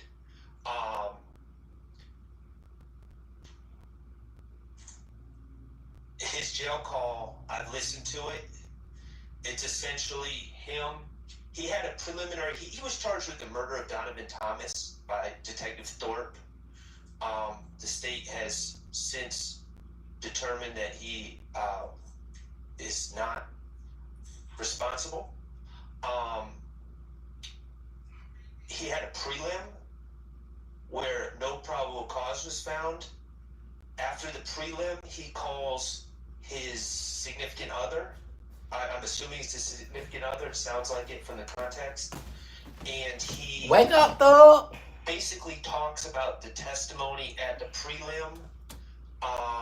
He speculates about who witness 1, 2, and they used codes in the prelim. Witness 1, witness 2, witness 3. He speculates about who that could be, and he basically says it sounds like witnesses 1, 2, or 3, and or some combination of within those 3 people really threw Shannon under the bus. Okay. So he's commenting, he's speculating, he's commenting about testimony he heard from a detective about what witnesses told the detective, and is just giving his commentary. It sounds like people really threw Shannon under the bus. I have no idea why anything from that phone call to his significant other would be admissible in this trial. And Judge, the phone call would only be necessary if Mr. Sledge said something contrary to what he's indicating in the phone call. And I think a broader context, a broader sort of description of that phone call and what he says is necessary. So a few things are going on. Mr. Shard is correct. He's there's a prelim. He's talking about Wix gives you the power of AI to build the website you need with full business functionality and a design tailored just for you. Customize every element. Most important in terms of the preliminary hearings are that Mr. Oh yeah, they Sledge definitely want Thug. Bad as fuck. He's privy to information that is given in other preliminary hearings of other YSL members. And he's aware that during his own, they are talking in terms of witness 1, witness 2, witness 3, rather than giving names. Right. What he says is, Lil D told, and Lil D is the witness that we just finished listening to, Mr. Zachary. And he said, I can tell Lil D told because of, and he gives the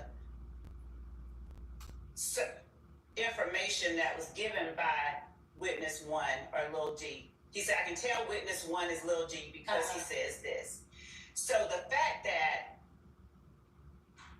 as he's discussing with his significant other, the information that he has learned while he's been in jail with other YSL members and in court, and he is not asserting that so-and-so lied or on Shannon. He is saying he threw Shannon under the bus, or they told on this particular person. Hold on, is this a That jail in call? conjunction with his factual acknowledgments in his plea agreement that he made when he entered a That's guilty wild. plea in this case, we believe Oh yeah, he did plead it out. establishes one, the nature of you do not tell. Two, he has knowledge that people did tell, and he is not saying this didn't happen. He's not saying this person just flat out lied. There's no way. If that was my old man, I would have hung up in his face. Don't be talking about And that shit on no jail call. explains indirectly why certain things may have happened. By certain things, this part is just an argument that would be made later. But if I were to make a statement in closing arguments that, of course, Mr. Zachary changed his story, everybody learned that he told, and he knew that everybody learned that he told, and now he's being looked at as a rat. So the call that Mr. Sledge makes and the content of that call are necessary for a number of reasons, and they become very relevant when put in the context of other evidence that we will be introducing at trial. Okay. So we can play the call for the court. We have it. It's a single 15-minute call.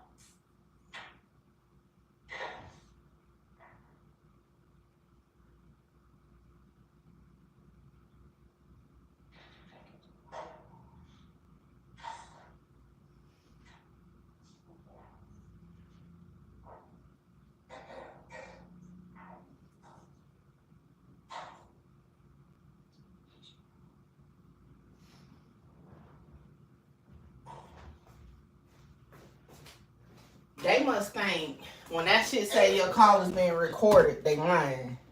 Like the fuck?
What happened?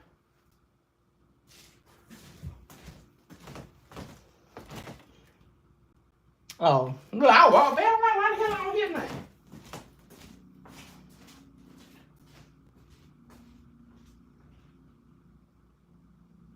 Fulton County Jail. This call is subject to recording and monitoring, and your location information may be collected and used by corrections and law ALLEDGED.com.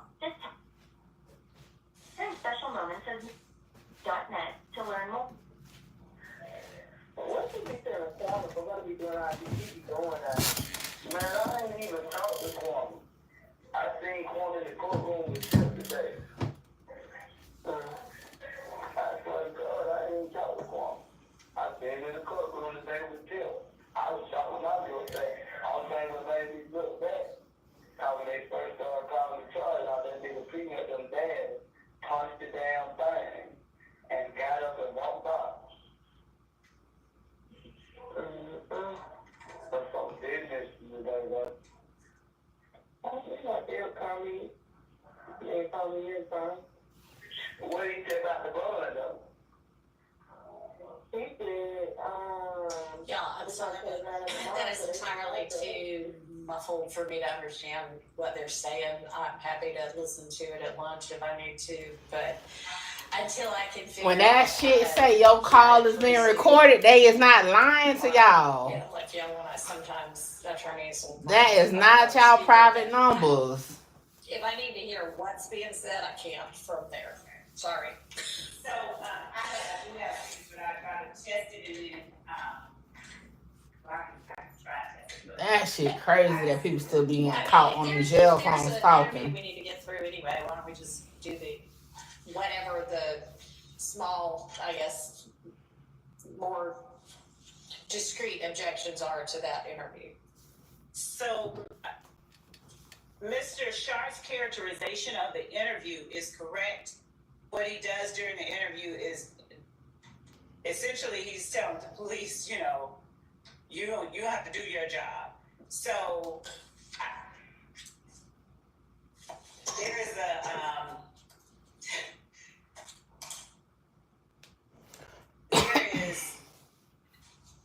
no particular reason at this point that I see that we will be playing it. Okay. It is not, it's a statement that a witness has previously given, and if a reason arises, I just don't see a reason beyond, you know, you didn't want to tell him until you, I don't see a reason that I'll be playing it, but it's his statement that he gave, and he's denying it. He's saying to them, do your work. All right. Well, Mr. Sharp, do you know what the discrete portion of that is? And then maybe we can just see whether, even if she does maybe want to use it for some reason, she can say, oh, I'm definitely not going to use it. Okay, Kimberly, the line little aggravates my soul. Speaking for Mr. Still, Mr. Still was not mentioned in it. Okay. All right. Okay. So, anybody else have issues with Mr. Sledge's 2015 statement that the state's probably not going to use anyway?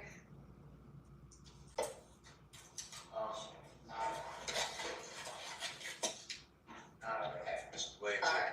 if it comes up, though, obviously, Well, there's nothing in that statement that is harmful to Mr. Williams, Okay. but, you know, depending on the circumstances, we'll find out. all right. Well, anybody else? Where old Weinstein at? Silence from everybody else. Okay. All right. So, as to the telephone call, is there anything in particular y'all want to direct my attention to? Y'all know what it says, even though I haven't been able to distinguish it yet. I could hear what they were saying. I wonder why she couldn't hear it. They country as hell, probably. That must be what's going on. I mean, it's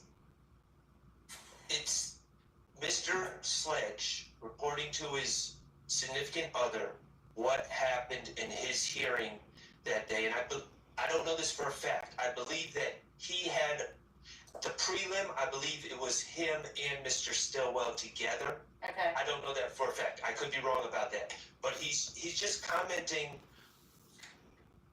The investigator Dennis, I believe, is the person. It may have been Thorpe, and I wasn't at the prelim. I didn't represent Mr. Stillwell back in 2015.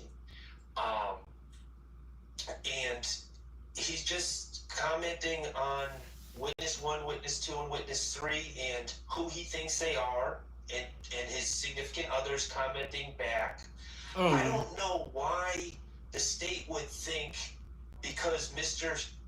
Sledge, who they're saying wasn't even at the shooting of Donovan Thomas. Okay, they haven't charged him with that. Right. I don't know why they think that the fact that Mr. Sledge isn't saying that's a lie about something he wasn't even at is somehow a tacit admission against Mr. Stillwell. It makes no sense to me. Okay. No, I mean, that I can see the logic of it. It may be that on that issue it is inadmissible and not relevant, but in terms of him being able to tell from what witness 1 says and doesn't say versus witness 2 or witness 3, that he knows who that is, it may be relevant to their whole concept of everything that goes on within this YSL gang. Everybody shares the information for, and, you know, I'm tight with him and I know what's going on. So, which is one of the issues that they thought it might potentially be relevant for. Now, they'd have to have a reason to play it, and I think we're going to have to wait and see on that. But if that becomes actually why they're playing it, then I think I would overrule a relevancy objection to that if it's, you know, legitimate. I don't foresee any situation where Mr. Sledge, I'm fairly confident is going to say that he knows all these individuals. He knows Mr. Zachary very well. Yeah. He was charged in a separate crime and pled guilty to that crime with Mr. Zachary. But even then, I would, even if it became relevant for that, which I can't foresee any circumstance, I would strenuously object to him commenting on other people's testimony about a case that I understand. it's my client that he wasn't even present. I mean, I understand, and it may be that, and I think even the states say, and I don't know that there are circumstances under which I would be able to get this in, this would become relevant. If there are such circumstances, all this ill shit. I would think that Waste of much time. less than the entirety of the phone call needs to be played, and we can limit it then. So maybe, Miss Love, if you are thinking, or it starts to look like you're gonna need it, then if you can, get with the defense beforehand and y'all come to an agreement, understanding what my ruling then would probably be on what part would be relevant to Damn, them, not what part Pooh wouldn't, Shiesty. instead of just, hey, I'm getting this whole 15 minutes in now, okay? Yes, I can keep that. That makes perfect sense. All right, okay. So, then anything else on Mr. Sledge's, the evidence that might be used with him at all that we ought to be looking at beforehand?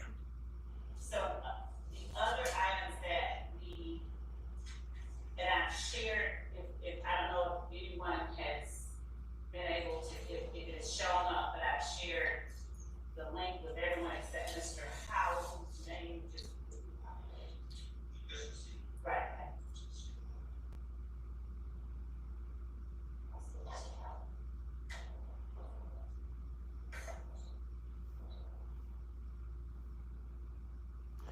Y'all make sure y'all hit the like button and let YouTube know you rocking with Mickey Truth. And subscribe to the channel. I'm 15 away from 20K. There's the phone call, there's this interview, what else? So there are also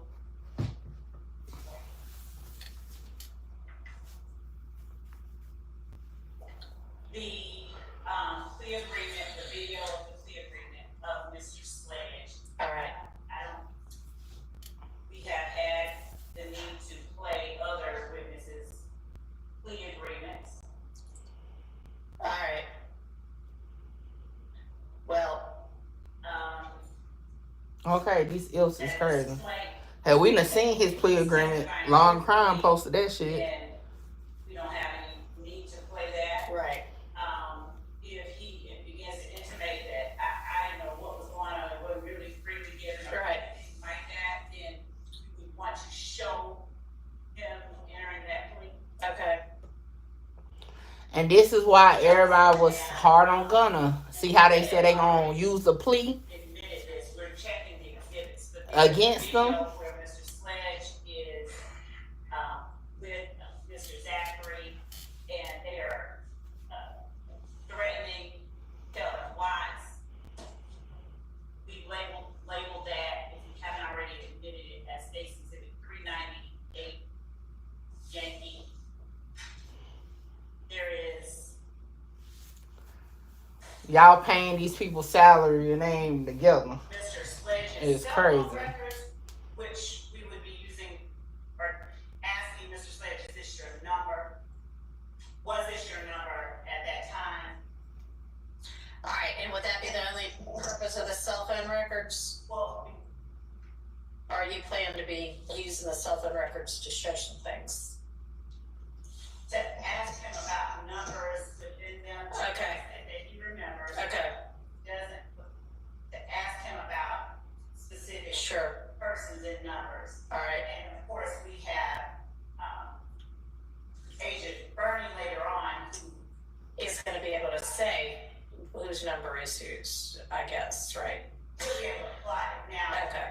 we have Detective Dennis, who would be able to say, and ADA Rico, who would be able to say what you determined was the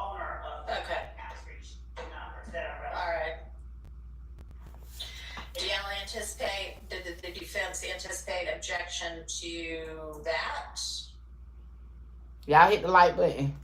180 watching, only 66 likes. Definitely, we almost to 20K, y'all. 10 more subscribers, we gonna hit 20K. I know we gonna do it on this live. Shout out to everybody. Okay, and how about the 398Y video being used with, I mean, if it's already in, then the evidentiary objection's been dealt with anyway, but. Who is this dude back there? That's a lawyer or a defendant? Right nah, he must be a lawyer. Never mind. And he's in the video. Okay. Kim Bella, hell yeah. It does feel like we in law school. Shit. That will be 398Y. And Mr. Sledge, I believe, during his interview, he talks about that. Oh boy, back there, like none of this shit ain't got shit to do with me, bro. A video, like a selfie video. Okay. Filming. All right. Okay.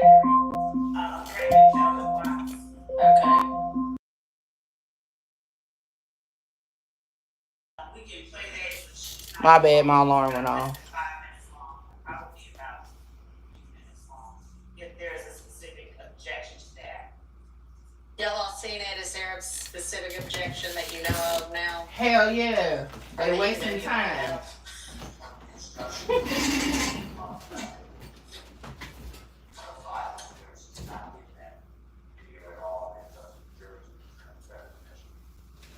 Alright, well, I mean, I keep asking for an instruction or a proposed instruction, and so far nobody has been forthcoming with one. So, and I've told y'all until you get me something to consider. You ain't even ruling on a mistrial. That's why they don't want to waste all that time. This is on y'all at this point, okay? I think we. So, and considering this is our last day of court before we bring the jury back on Monday, now would be the time to do it. Your Honor, you should be receiving that shortly. Thank you. And Your Honor, with respect to the video. I like old girl that got on Love Ass yesterday. I'll just wait to see what limiting instructions, because it goes to count 1 against each of the defendants. What it do, Bobby? So I'll just wait to see what the requested instruction. Okay. So a potential limiting instruction, but with regard to anything else about the contents of the video, y'all don't anticipate an issue. Okay. All right. Any other evidence for him?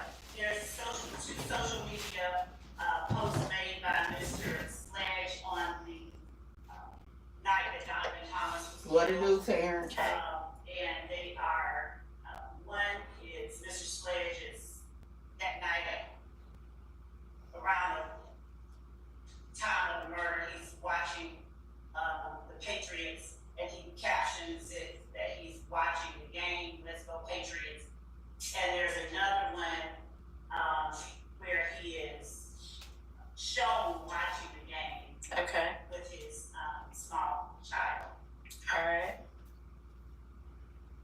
There is what we label Stacy's Exhibit 399 Mankey. It's a video of Mr. Sledge. He is saying,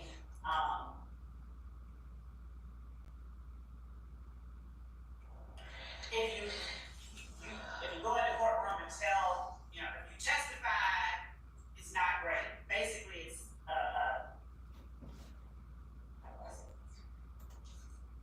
so you lie to your significant others, you lie to your family, and then you get in the courtroom and you tell the God's honest truth, essentially. That's bad. I can play it. It's 13 seconds. I can play it for the court.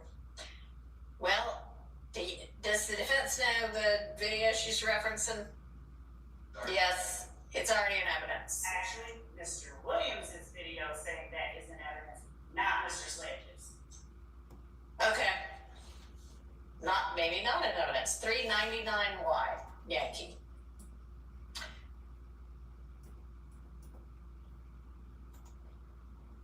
So why isn't it in evidence at this point? All right. Okay, share be a Zoom. All right, a sec to get Zoom opened. All right. You nigga lie to your kids, you lie to your mama, but you get in the courtroom, in the investigation room, and tell them punk ass people that the God honest And that shit motherfucker hit different now. pussy ass. Bruh. That's it. There's a word. You the same one we seen in court playing out. That shit don't even make no sense. This we'd argue, it shows the sentiment that. That's the guy that's gonna be taking the stand, y'all. Frankly, towards, people telling them. Okay. Object to that. All right. That And may be that I think this video, it could be argued, shows Mr. Sledge's sentiments. Mr. Stillwell's not in that video. He's not speaking for Mr. Stillwell. I don't know. There was no vote to make Mr. Sledge the spokesperson for this group of gentlemen, and That part. and I would object. Mr. Sledge is not sitting here with us, okay. so I don't know how that's a comment. He already pled guilty, right? He did. Did he plead guilty to the Rico count? He Okay.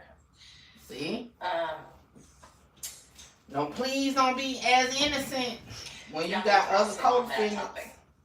Not all the time, What anyway. about the 2 social media posts with him watching the Pats game? Any contemplated objection to those? Okay, what else? There's also a video that he posts, not a video, but a social media posting that he makes on June 24, 2015. Free little D, like right now. Street dudes, street women do not belong on the internet. Don't let nobody tell you Is he different. saying it, or is it just like a written post? It's just a written post. Okay. Okay. Anybody anticipate objection to that we need to deal with now? I don't know specifically what she's referring. Oh, is that it? On the screen is the post. Oh, okay.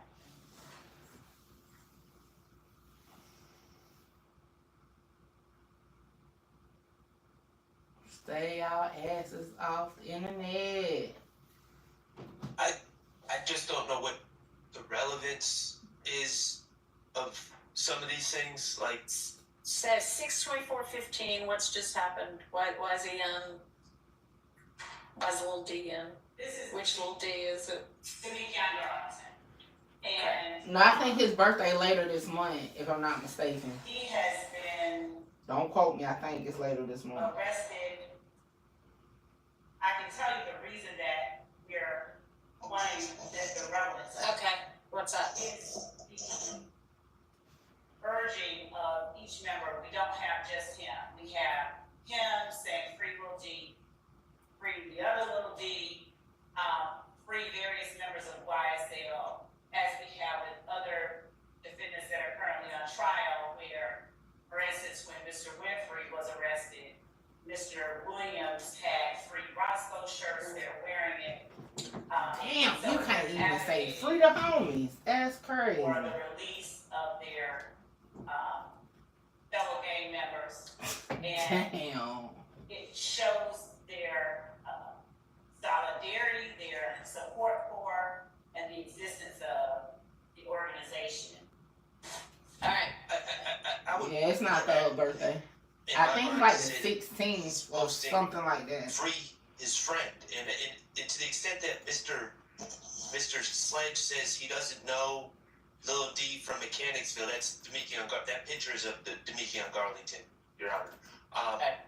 To the extent he says he doesn't know him, or he's not friendly with him, or I mean that maybe that would become relevant, but Yeah, I'm gonna permit it over a relevance objection to show the For what? potentially show the issues that Ms. Love has said she would offer it for, and of course y'all can argue that all this Oh, shows is he's hell concerned about no. his friend, but that's a topic for argument. I think it is relevant though.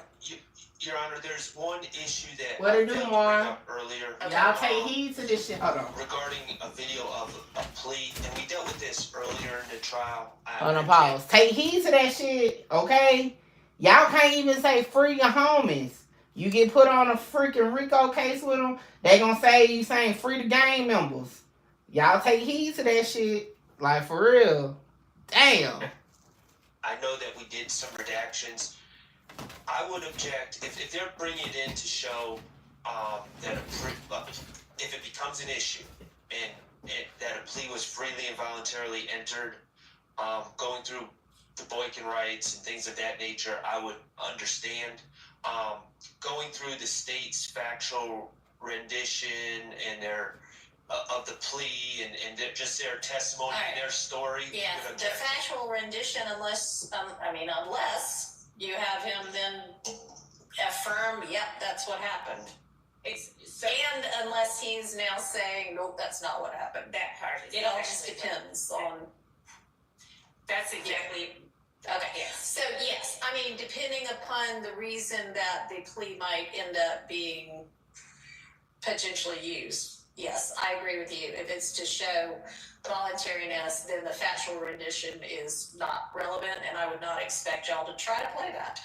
So, if it is to say, dude, when you took your plea, you agreed that all of this is what happened, and he has in fact agreed, yep, that's what happened, and that's what I'm pleading guilty to, and it's not an Alfred plea, then the facts would be relevant. Right, and so we've heard creative ways to sort of distance witnesses from prior acknowledgments that they've made. So some may have expressed a lack of an understanding, or some may have expressed feeling pressured. And then during their plea colloquy, they actually shut it down and was Okay, so yes, but understood. It's not necessarily all in. It is just going to depend upon the reason it's being offered. And just as with whatever the reasoning for the phone call, and I'm not going to say this as to every little piece of evidence. This just needs to be how y'all operate going forward. At the point in time when you anticipate, oh, I actually am going to use this. I didn't think so before, but now I am, or whatever. You tell them so that they can, so that all of us don't have to be scrambling. Okay. Advance notice to the other side about things that you know are likely to be evidentiary issues, so we can deal with them at an appropriate time and not be sending the jury out every 10 minutes. And so, Judge, when we will definitely abide by that instruction. Yeah, no, you're not. I guess we'll ask for more granular. A little bit more clarification if in the middle of questioning. Obviously. And I mean, that's why we're kind of going through all of this now, is so that most of it you're already going to know in the middle of questioning. Here's how I can use this. Here's the part that needs to be redacted out, whatever. But, like for one of them, you said, I just really don't anticipate in any way using that. And then you're like, oh, we're in the middle and we take a break at lunch. You tell them at lunch, at the beginning of the lunch, yeah, I'm going to use this after all. It's just as much heads up, as much advance notice as possible. And given that you are supposed to be providing all of the evidence in detail for, the first 30, and I think you're almost to the point where you're supposed to provide it for the next 30, this shouldn't be an issue. But, okay. Mr. Harvey, you wanted to say something? Yes, one other point, Judge. Off your shit, Harvey. The previous exhibit and this exhibit, we previously had a ruling and discussions about the commentary on these. Oh, I can't even see that because of what's on my screen. But yeah, I don't think, unless the comments are relevant, let's not have those on there. So, Now, sometimes the comment might be relevant. But we don't know who's making the comment. We can't cross-examine the excuse me. The Okay. And we have had Judge Glanville rule that the comments come out previously. Okay. Who is this? That's commenting 70 likes, one comment, Okay. you know. All right. So, I agree with the prior ruling, and I don't know that this is how you were gonna present it on the stand when you use it. This just may be how you got it now. But make sure before it shows up on a screen with a jury that whatever limits have been placed on this, you abide by them. I mean, I saw the slide from the opening that had something on it that had been specifically talked about and ruled that you had better not in any way put that before the jury. And lo and behold, it's up there on the screen. Not going to get back into it, but that should not happen again. If you know that comments aren't supposed to be on here, you need to make sure before you throw any slide up. And I'm not saying that this was how you were going to use it. I know you're just giving this to us right now, anyway. But just make sure everything is clean to the way that it is supposed to be. Okay? and to be very specific, so there's no misunderstanding. Here go this The shit. comments, what the court has just said about unless there is a relevant portion in the comments, for instance, the witness on the stand comments about something else. Okay. And for those instances, I would do as the court has instructed and say, hey, these are social media posts. This one right here, I am going to attempt to keep in, and I'll share it as I'm going to present it. Right now, it doesn't have. Nope, you're not going to share it as you're going to present it. You're going to share it with each tranche of 30 witnesses, okay? If you know oh, somebody has this incredibly, damaging, I want to use this comment, I'm going to use it with this witness, tell them as you're going through your tranches of each 30 witnesses. Okay. Yes. Okay. But the comment that is made by the witness, which is on the left side, that we would sure. Right? Yeah. Mr. Harvey agrees that yes, he's talking about the likes and comments and what have you on the other side. Those don't need to be included. I was in agreement with him. Super, thank you. Everybody's in agreement. So the next one, Your Honor, is the post on June 15, 2015, where Mr. Sledge is saying free Jimmy Winfrey and FUXK12 and KANT, hold the real one down. And he tags Mr. Williams on the left side. Right. So this is absent the comments on the right. This is the post that we would. All right, and if you already That's have why I that like as an people tagging exhibit me and number, shit, you right tell us there. now, otherwise. It's State's Exhibit 401 Yankee. Okay. And the exhibit number, as we have it listed, is up in the upper left corner, almost imperceptibly. Oh, all right. Okay.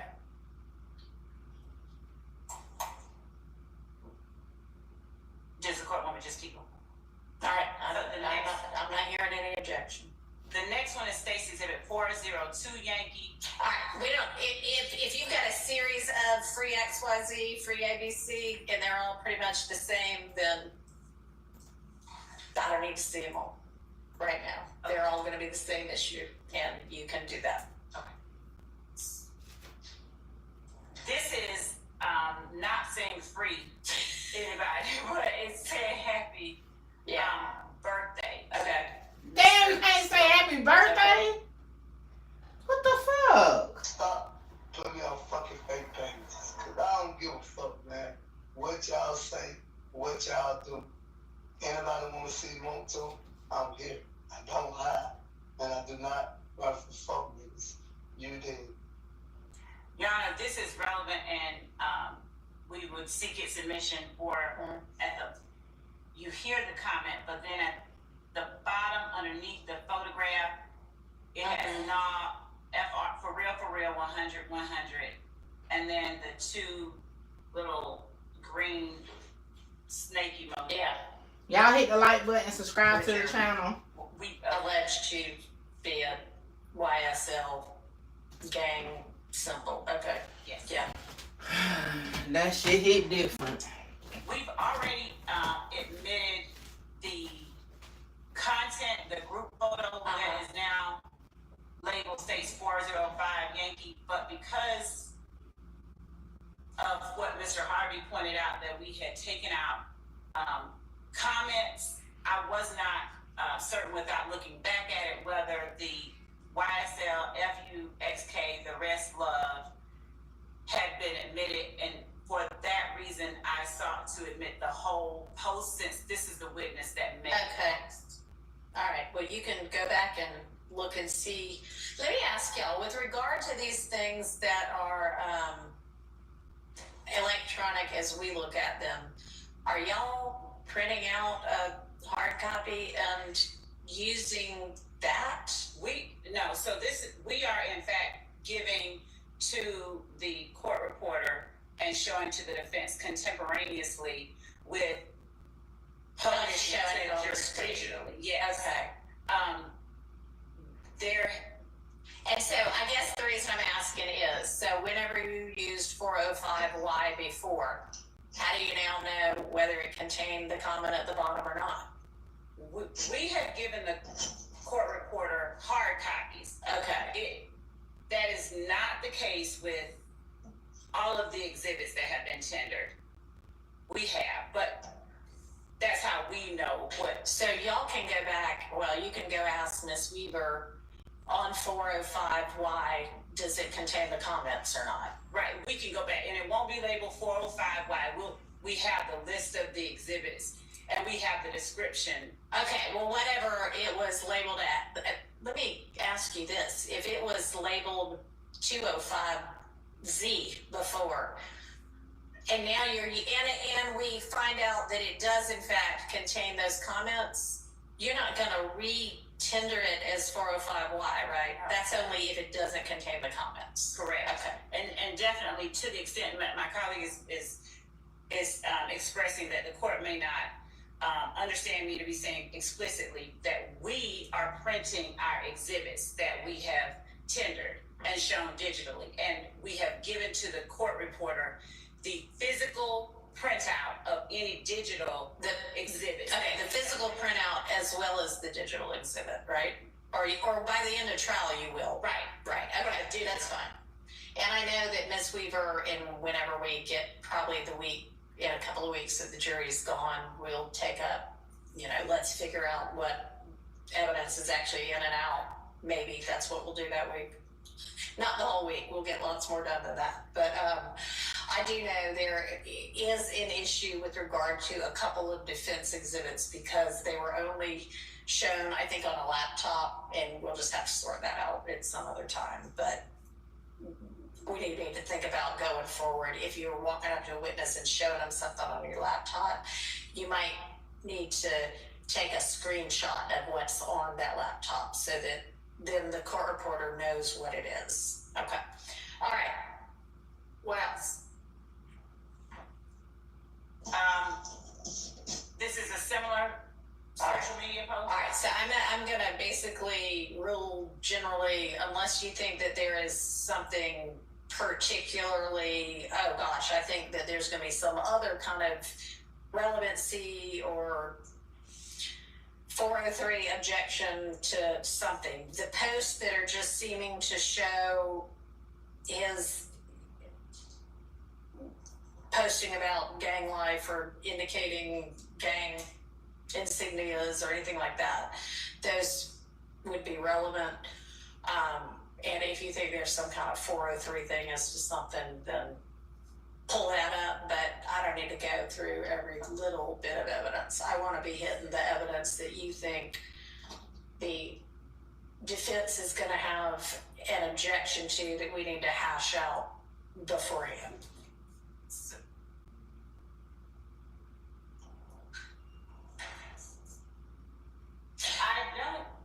There are 3 videos that are also social media posts postings. I don't see anything that would be 403 there. For instance, 416, State's Exhibit 416 Yankee has Mr. Sledge. It also has Mr. Williams and other alleged associates or members of YSL in it.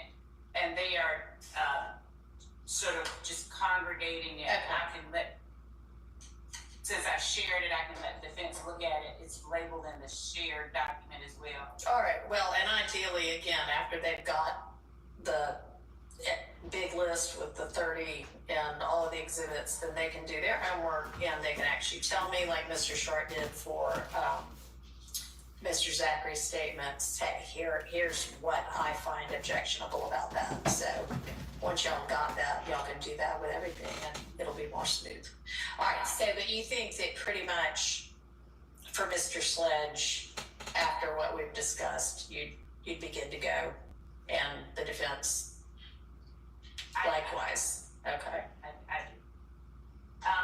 I have shared with the defense just the case that is like the printouts from Mr. Sledge's federal case. I don't foresee, I'm not going to try and tender that as evidence.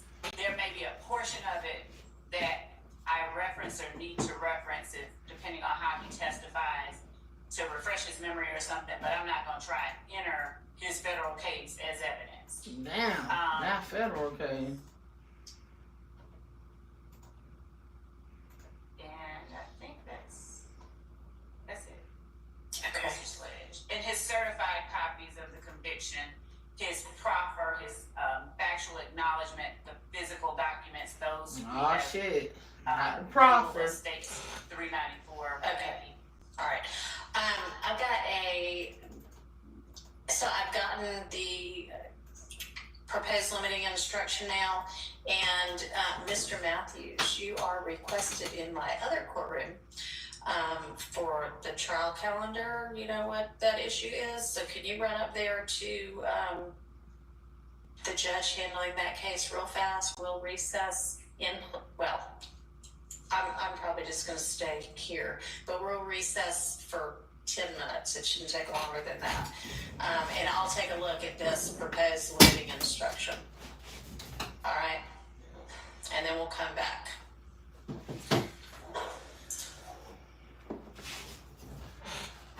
All right, y'all. Listen, I want to first and foremost say thank you to everybody that has been pulling up on me, okay? My goal was to hit 20K subscribers by the end of this month. And thank you to everybody. I have hit my goal on the 8th, okay? So we are officially at 20K subscribers. All right. I'm so happy about that. That was one milestone I wanted to reach. And with you guys, we have reached it. So we have reached 20K subscribers. All right. Now, they are having a 10-minute recess, and I just wanted to say that, okay? But yeah, I'm so happy about that. So y'all already know, next milestone, 50K. But I appreciate y'all, man. This time last year, I think I was probably like, I don't know how many subscribers I had this time last year. I had to do my homework on it. But I was like, I know I was under 10K for sure. So, I love to see the growth on my channel, so I appreciate it. Thank you to all of you guys, okay? And I want to say, since we've been live, y'all know we done hit. We had 67,000 views on this live. I appreciate y'all for that too. We've been rocking out. Y'all know I've been consistently coming live every day, putting in that work, okay? And, hey, shout out to YouTube, because the option they provide, this vertical shit, working for me. So that's why I be rocking out with it. You got to rock out with what makes sense for you. But, yeah. How y'all feeling about the case, though? I know, on the last break, we was talking about Woody testifying. I think we're kind of like 50-50. Some of y'all is like, nah, he's going to plead the fifth and refuse to testify on Monday. Some of us, including myself, is like, nah, he getting his ass on that stand, right? Because I personally feel like it's not about if he's going to testify, it's about what he's going to say when he testifies. Because he said something when he was on the stand the other day that I meant to highlight. He was like, well, what if the state got their facts wrong? And they're telling me I'm lying, but you know what I'm saying? The judge was like, well, they have to approve, like they have to have evidence that you're lying. So I kind of took that as like, shit, he's just worried that he can say, no, I wasn't telling the truth, and then they can lock him up for it, although they may have the story wrong, right? So yeah, I personally feel like he's definitely going to take the stand on Monday. I feel like Quindarius Zachary, aka Little D, who is supposed to be the next witness after Lil Woody, I think he's going to be a difficult witness because even when they subpoenaed him to come to court as a witness, he refused to sign the paper. Like on his subpoena, the person, I forgot what they call themselves, the server, I guess, refused to sign. So if that's any indication of what type of witness he's going to be, I definitely feel like he's going to be a hostile witness, to say the least. Antonio Sledge, aka, isn't his name Muntum, is who we are talking about now. They're showing the social media. He's another person already played out. We watched that in real time on Law and Crime. That he was the one that played out the same day as Tick. I forgot what Tick real name. Isn't Tick name like Trontarius Stevens? No. Into the market. No, I'm tripping.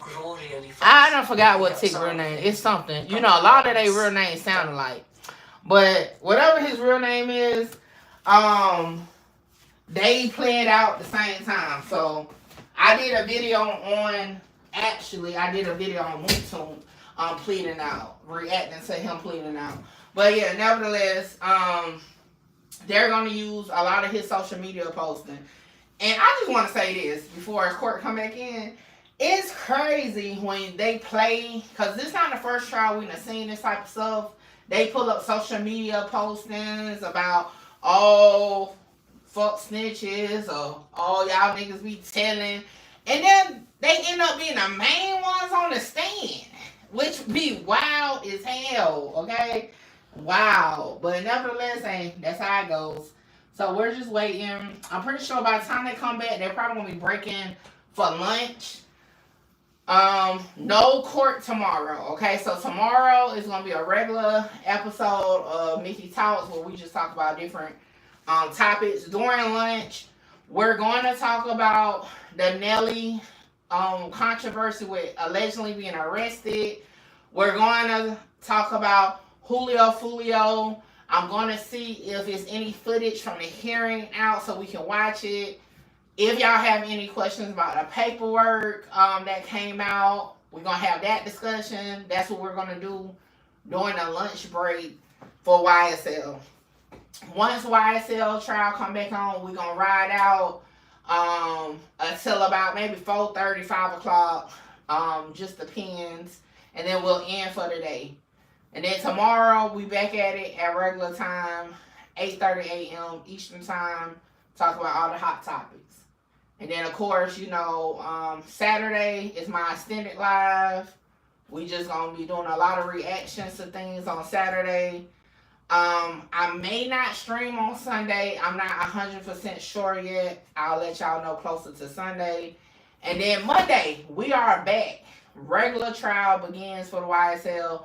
Meaning we're going to see how Woody wakes up. Is he going to wake up and get his ass on that stand and say, I don't recall, shrug his shoulders or whatever? Or is he going to stand on, I don't even know, it's not even standing on business at this point, but is he going to say, fuck y'all, I ain't saying shit, take me to jail, okay? We're going to find out on Monday. The jury will be back on Monday, so we'll be able to do all that. So pretty much that's what we are. So like I said, we're just waiting for this 10-minute break to come back in so that we can finish out the first half. I ain't gonna be honest. Okay, first half of the day. Side note for those who have been wondering, so the last of the storm came through South Carolina last night. Currently it is raining. I had to look out the window. Currently it is raining. Y'all know I haven't been outside, like out my yard since like Sunday, Monday. So I don't know what it looked like. I've been watching the news, and it's you know what I'm saying, some fucked up stuff around the 803, but for the most part, everything good. I don't even know what the hell that is. I'm gonna let that ride out. Okay. But yeah, y'all, that's what we at. So we just waiting. But that's pretty much our agenda for today. Oh, I knew it was something I was supposed to show. I think he playing music on his shit though. So, alright, boom, here you go. Hold on, let me show y'all. I forgot this is what we was doing before we went to break. Oh shit, my phone about to die. I need to find the charger. Alright. So Lil Woody wrote on his story, God know my heart. I don't care what nobody think or feel about me. I pray so much for peace despite how I act. I have real issues I battle with. I hold myself accountable for everything that occurs in my life, even things that's out of my control. I get in this app and see so many lost souls on here speaking negative on me when I've been taken advantage of. I went through the storm alone. I fought through every battle alone. I only called on God. Nobody walking this earth cared about me until now. So whatever y'all want to say about me, but please don't think I'm going to let y'all hurt me ever again. Okay? So y'all take that for, you know, what you want. Then he posted this with a Young Boy song. So that's why I say y'all think Woody ass about to go to jail. And he living life, okay? I don't think his ass about to... Yeah, I don't think his ass about to damn go to jail for nobody. That's just my opinion. We'll find out on Monday. I don't think his ass about to go to jail for nobody. Okay? He out living his best life. What's the next one? With his Young Boy song in the background. Now he recording cats. Come on. Jump, I swear I'm gonna catch you. I swear I'm gonna catch you. It's I crazy. swear I ain't gonna let you fall. Not you holding the phone. How you gonna catch a cat and hold the phone? Jump. Oh, hell no, cat. You better not jump. Look, the sun's hot now. You gonna jump or you not? Well, come on. I ain't think you standing right here. Woody ass out here talking to cats and shit. Like, what the world? Okay. Oh, but yeah, with that being said, y'all, 10 minutes about up, ain't it? They need to come on. But yeah, again, y'all, I appreciate y'all. We done hit 20K. I really, really, really appreciate everybody. Make sure you subscribe to the channel. I'm still trying to see. I haven't saw any news posts. Maybe it hasn't happened yet. Maybe I should look at that first. Maybe the hearing hasn't happened yet. Yeah, so I haven't saw anybody post anything about the hearing. The last thing was what we watched at the beginning of this live, was just saying that there was going to have a hearing. So maybe his hearing hasn't happened yet. Let me look it up real quick.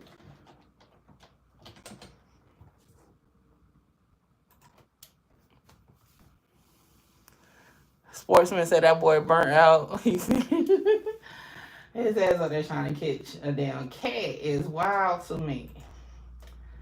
Alright, what's his name again? Isaiah.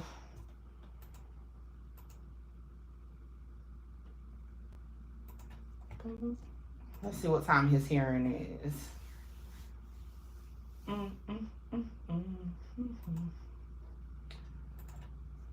see. His hearing is it's loading. Oh, his hearing ain't till 3 p.m. So, yeah, we'll tap in. Hopefully somebody streams it. So, his pre-trial detention hearing is at 3 p.m. Hopefully somebody streams it. Y'all know music ass be acting like the police be after him, because I'm about to say his ass should take his ass down there and like get us the footage in person. Just know, if anybody ever catch a case in Columbia, okay, and they go to court, just know I will definitely be my ass in there to get y'all the footage. But nobody never goes to court down here. So yeah. Let me see. Do they got any new paperwork? Any new paperwork?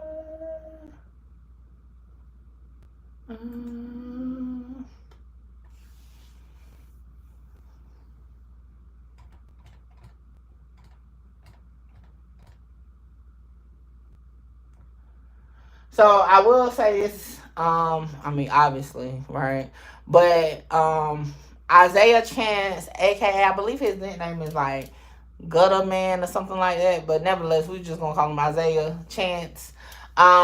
He has entered a written plea of not guilty for the murder of Julio Foolio.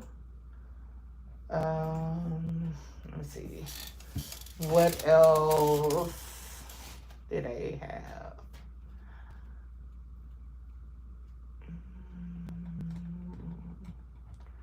His legal team. Okay. His legal team has filed notice for discovery. And y'all know, I kind of wish Florida was like Louisiana. Cause Louisiana, you can see the case whole discovery. But Florida don't, not all the time. Sometimes, but not all the time. But yeah, in Louisiana, the whole discovery. If y'all ever watch my coverage of Youngboy and Fredo Bang Louisiana cases, you get the whole discovery. It'd be a lot of pages, but you get the whole discovery. But nevertheless, yeah. So at 3 p.m., we'll be looking to see if any coverage is available for us to look at. I'm gonna try and get Music Ass to go down there in person to see if he can get us some live stream shit. But Blue said he basically saying the cat is Mondo. He said I'm trying to catch you. That's crazy. Is that what he was?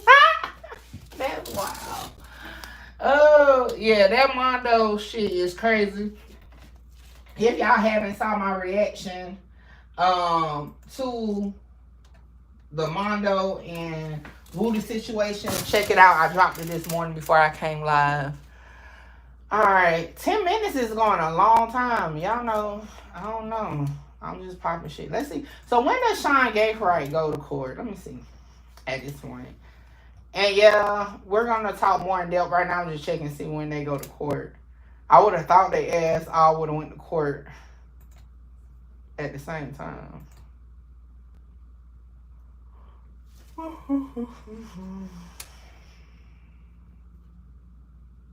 Oh, his is today too. So I guess the news only looked up one, but so both of those are today. Both of theirs are today. I believe the girl don't go today, but let's check hers real quick. I shouldn't call her in the girl. The other suspect, the female suspect. I don't think she goes today, but let's see. And y'all make sure y'all hit the super chat, super stickers. You can hit the Cash App, which is pinned at the top. Thank you to those who have. When is hers? Yeah, hers today too. Somebody said, see, and this is why I like to check shit myself, because somebody said hers was different. So all three of them go up for pre-trial detention hearing today at 3 p.m. So yeah, we definitely gonna, hopefully we can get some stream, some shit from that. Like I said, it's mine, and I'll go ahead and give y'all my theory right now. It's my theory. Everybody bond will be denied because in Florida, premeditated murder is a non-bondable offense.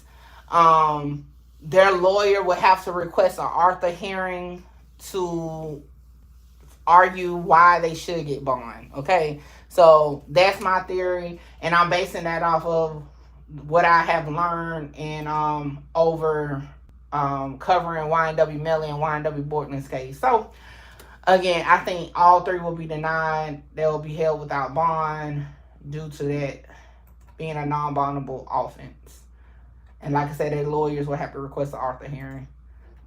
And for those who don't know what an Arthur hearing is, it's basically where it's like a mini trial. Like you go before the judge, it's like a hearing. The state provides what they have on you.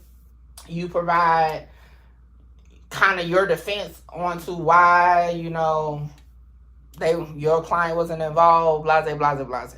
I don't see neither one of them having a good enough defense at this point, okay? At this time, to say they wasn't involved in it. Especially the female, because a lot of people was like, well, the female probably gonna get off because, she cooperated. That ain't got nothing to do with bond, though. She's not gonna get bond because, if anything, her words is gonna be used to bite her in the ass. You already said you was along for the ride. Although you're saying, oh, I didn't know, the victim was there or whatever, your ass is still along for the ride, okay? The other two, what's his name? Sean, he already tried to escape from custody when they first picked him up. So they gonna say he's a flight risk. The other one, Isaiah, he already said if he get out, he's gonna flee. So yeah, they ass gonna be flight risk, and none of them is from Tampa. Although they from Florida, none of them are from Tampa. So yeah, I don't foresee none of them getting out. None of them.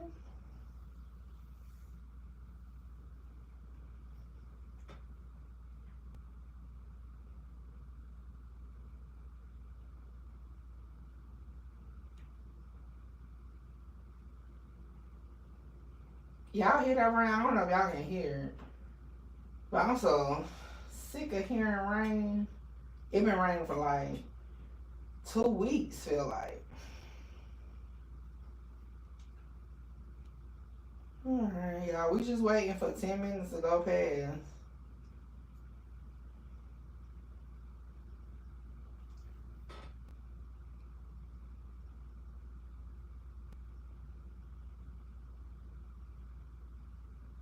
Y'all, that rain got me wanting to lay in bed. It should be knocked out.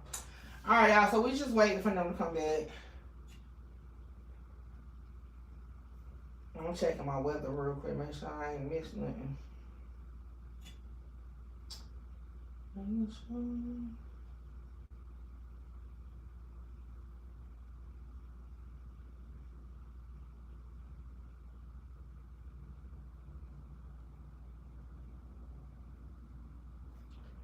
Oh, my post ain't gonna load. Man. Let me make sure my screen ain't froze, because I have a habit of doing that sometimes. And then be sitting here like, well, what happened? What happened?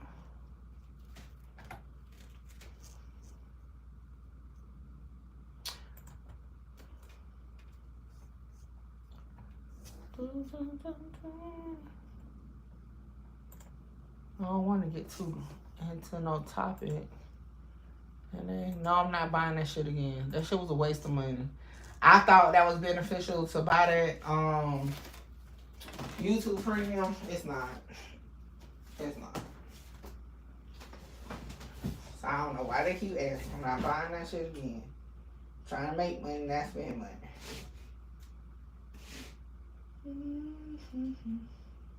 Alright, y'all. We just rocking out. Until they come back. Yeah, I might need to take a little nap. That rain got me feeling drowsy.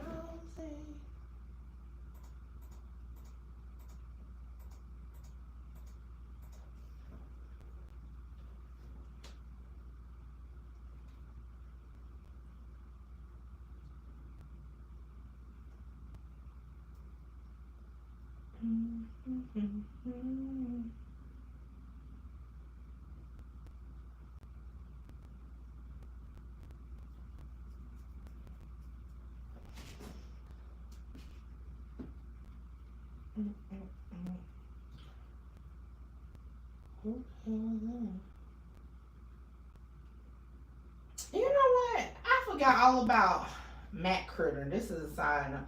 Did he beat that murder case he was facing? One of his posts just popped up on my Instagram. Like, did he beat that murder case? I know that's been a minute since we covered that, but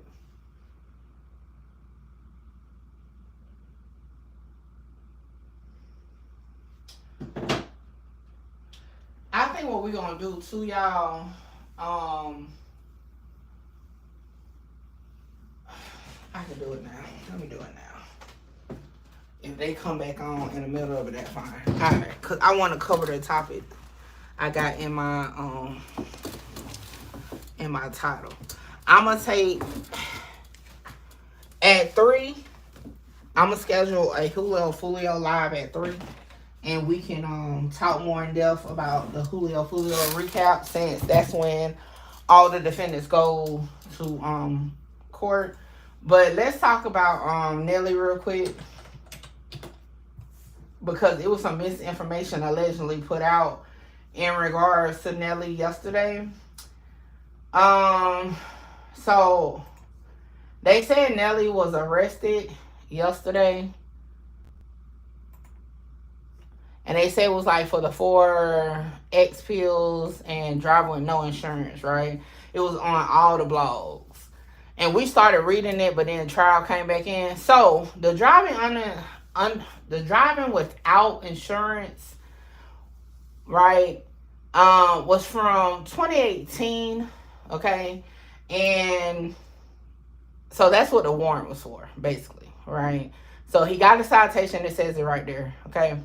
Now, the appeal part, let me see all right, well, let's just start here. Haynes' lawyer, Scott Rosenblum, said in a statement that Nelly had won several casino jackpots, and when he sought to collect them Wednesday morning, the officer who would have supervised the transaction needlessly ran a search of warrants. Once the officer found the outstanding warrant, he cuffed Nelly's hand behind his back and felt compelled to parade him through a casino in front of other customers. Rosenblum said his lawyer called what the officers found alleged ecstasy and said the officer did not have probable cause to justify searching him. He wasn't notified of the warrant and did not know about it, Rosenblum said. Rosenblum said that in similar circumstances, any other citizen would have been told to address it and allowed to go on their way. So basically saying, hey, they basically just use his celebrityness against them, right? And they have released an official letter stating this, right? So, and it says, it is important to note that Mr. Haynes, as part of requirements to travel internationally, is regularly asked to supply proof of no warrants, including FBI checks. There were none. I am 100% confident this case will go nowhere, and we will be asking for an inquiry into the officer's conduct. Now, I'll be honest, I'll be pissed off if I done won some money, and y'all telling me I can't get my money, because I'm pretty sure he didn't get his money. Like, for real. And for one, why the hell is you trying to run my name anyway to give me my money?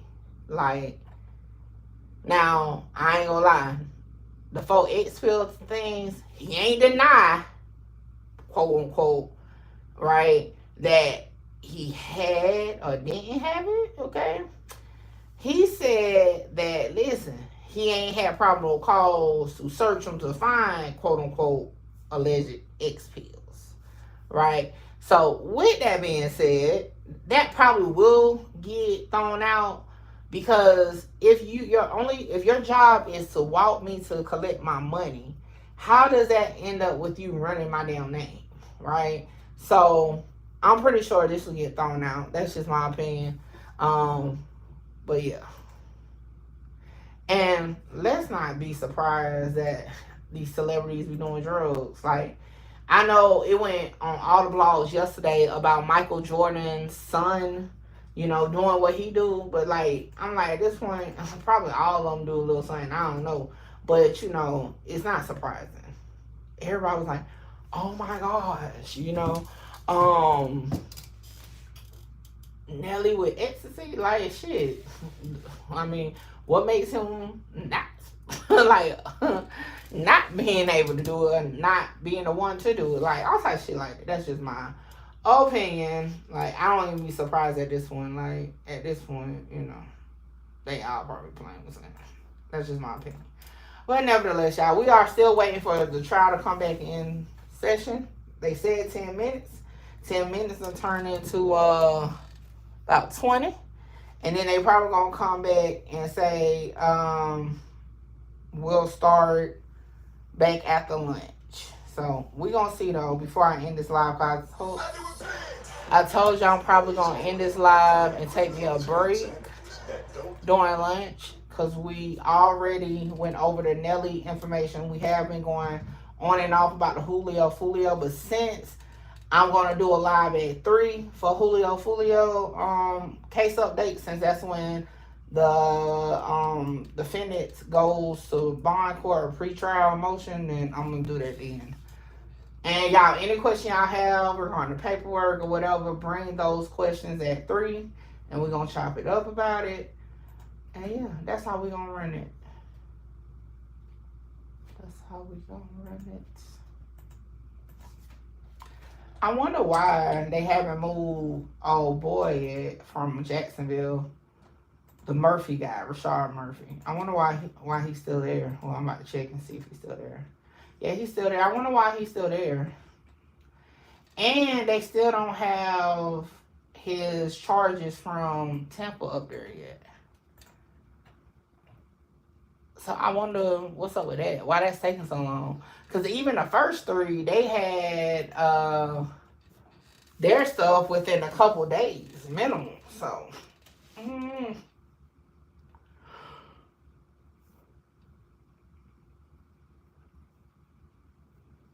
Alright, I kind of feel like at this point we might can just call it. Because it's already, I'm pretty sure. My thing is, I don't want to just be sitting here and then they end up going to lunch anyway. So with that being said, this is what I'm going to do, y'all. I'm going to go ahead and call lunch now here, okay? We'll pick up back, what time is it? Y'all, I'll be back at 3 o'clock. Okay. That's just like T.I. getting arrested for mistaken identity. Now, that's wild as hell. I didn't even look into that. Yeah, y'all. So, I'm about to take a break. I've been going for 3 hours. I'll pick up at 3 p.m. Eastern time, okay? We'll pick up with whatever coverage they have for the Julio Foolio murder suspects, and then we'll pick up with YSL on trial since they will not have trial tomorrow. So, y'all meet me back here at 3 p.m. And thank y'all so much for helping me hit my goal of 20K. And yeah, until then, I'll see y'all at 3 p.m. Eastern time.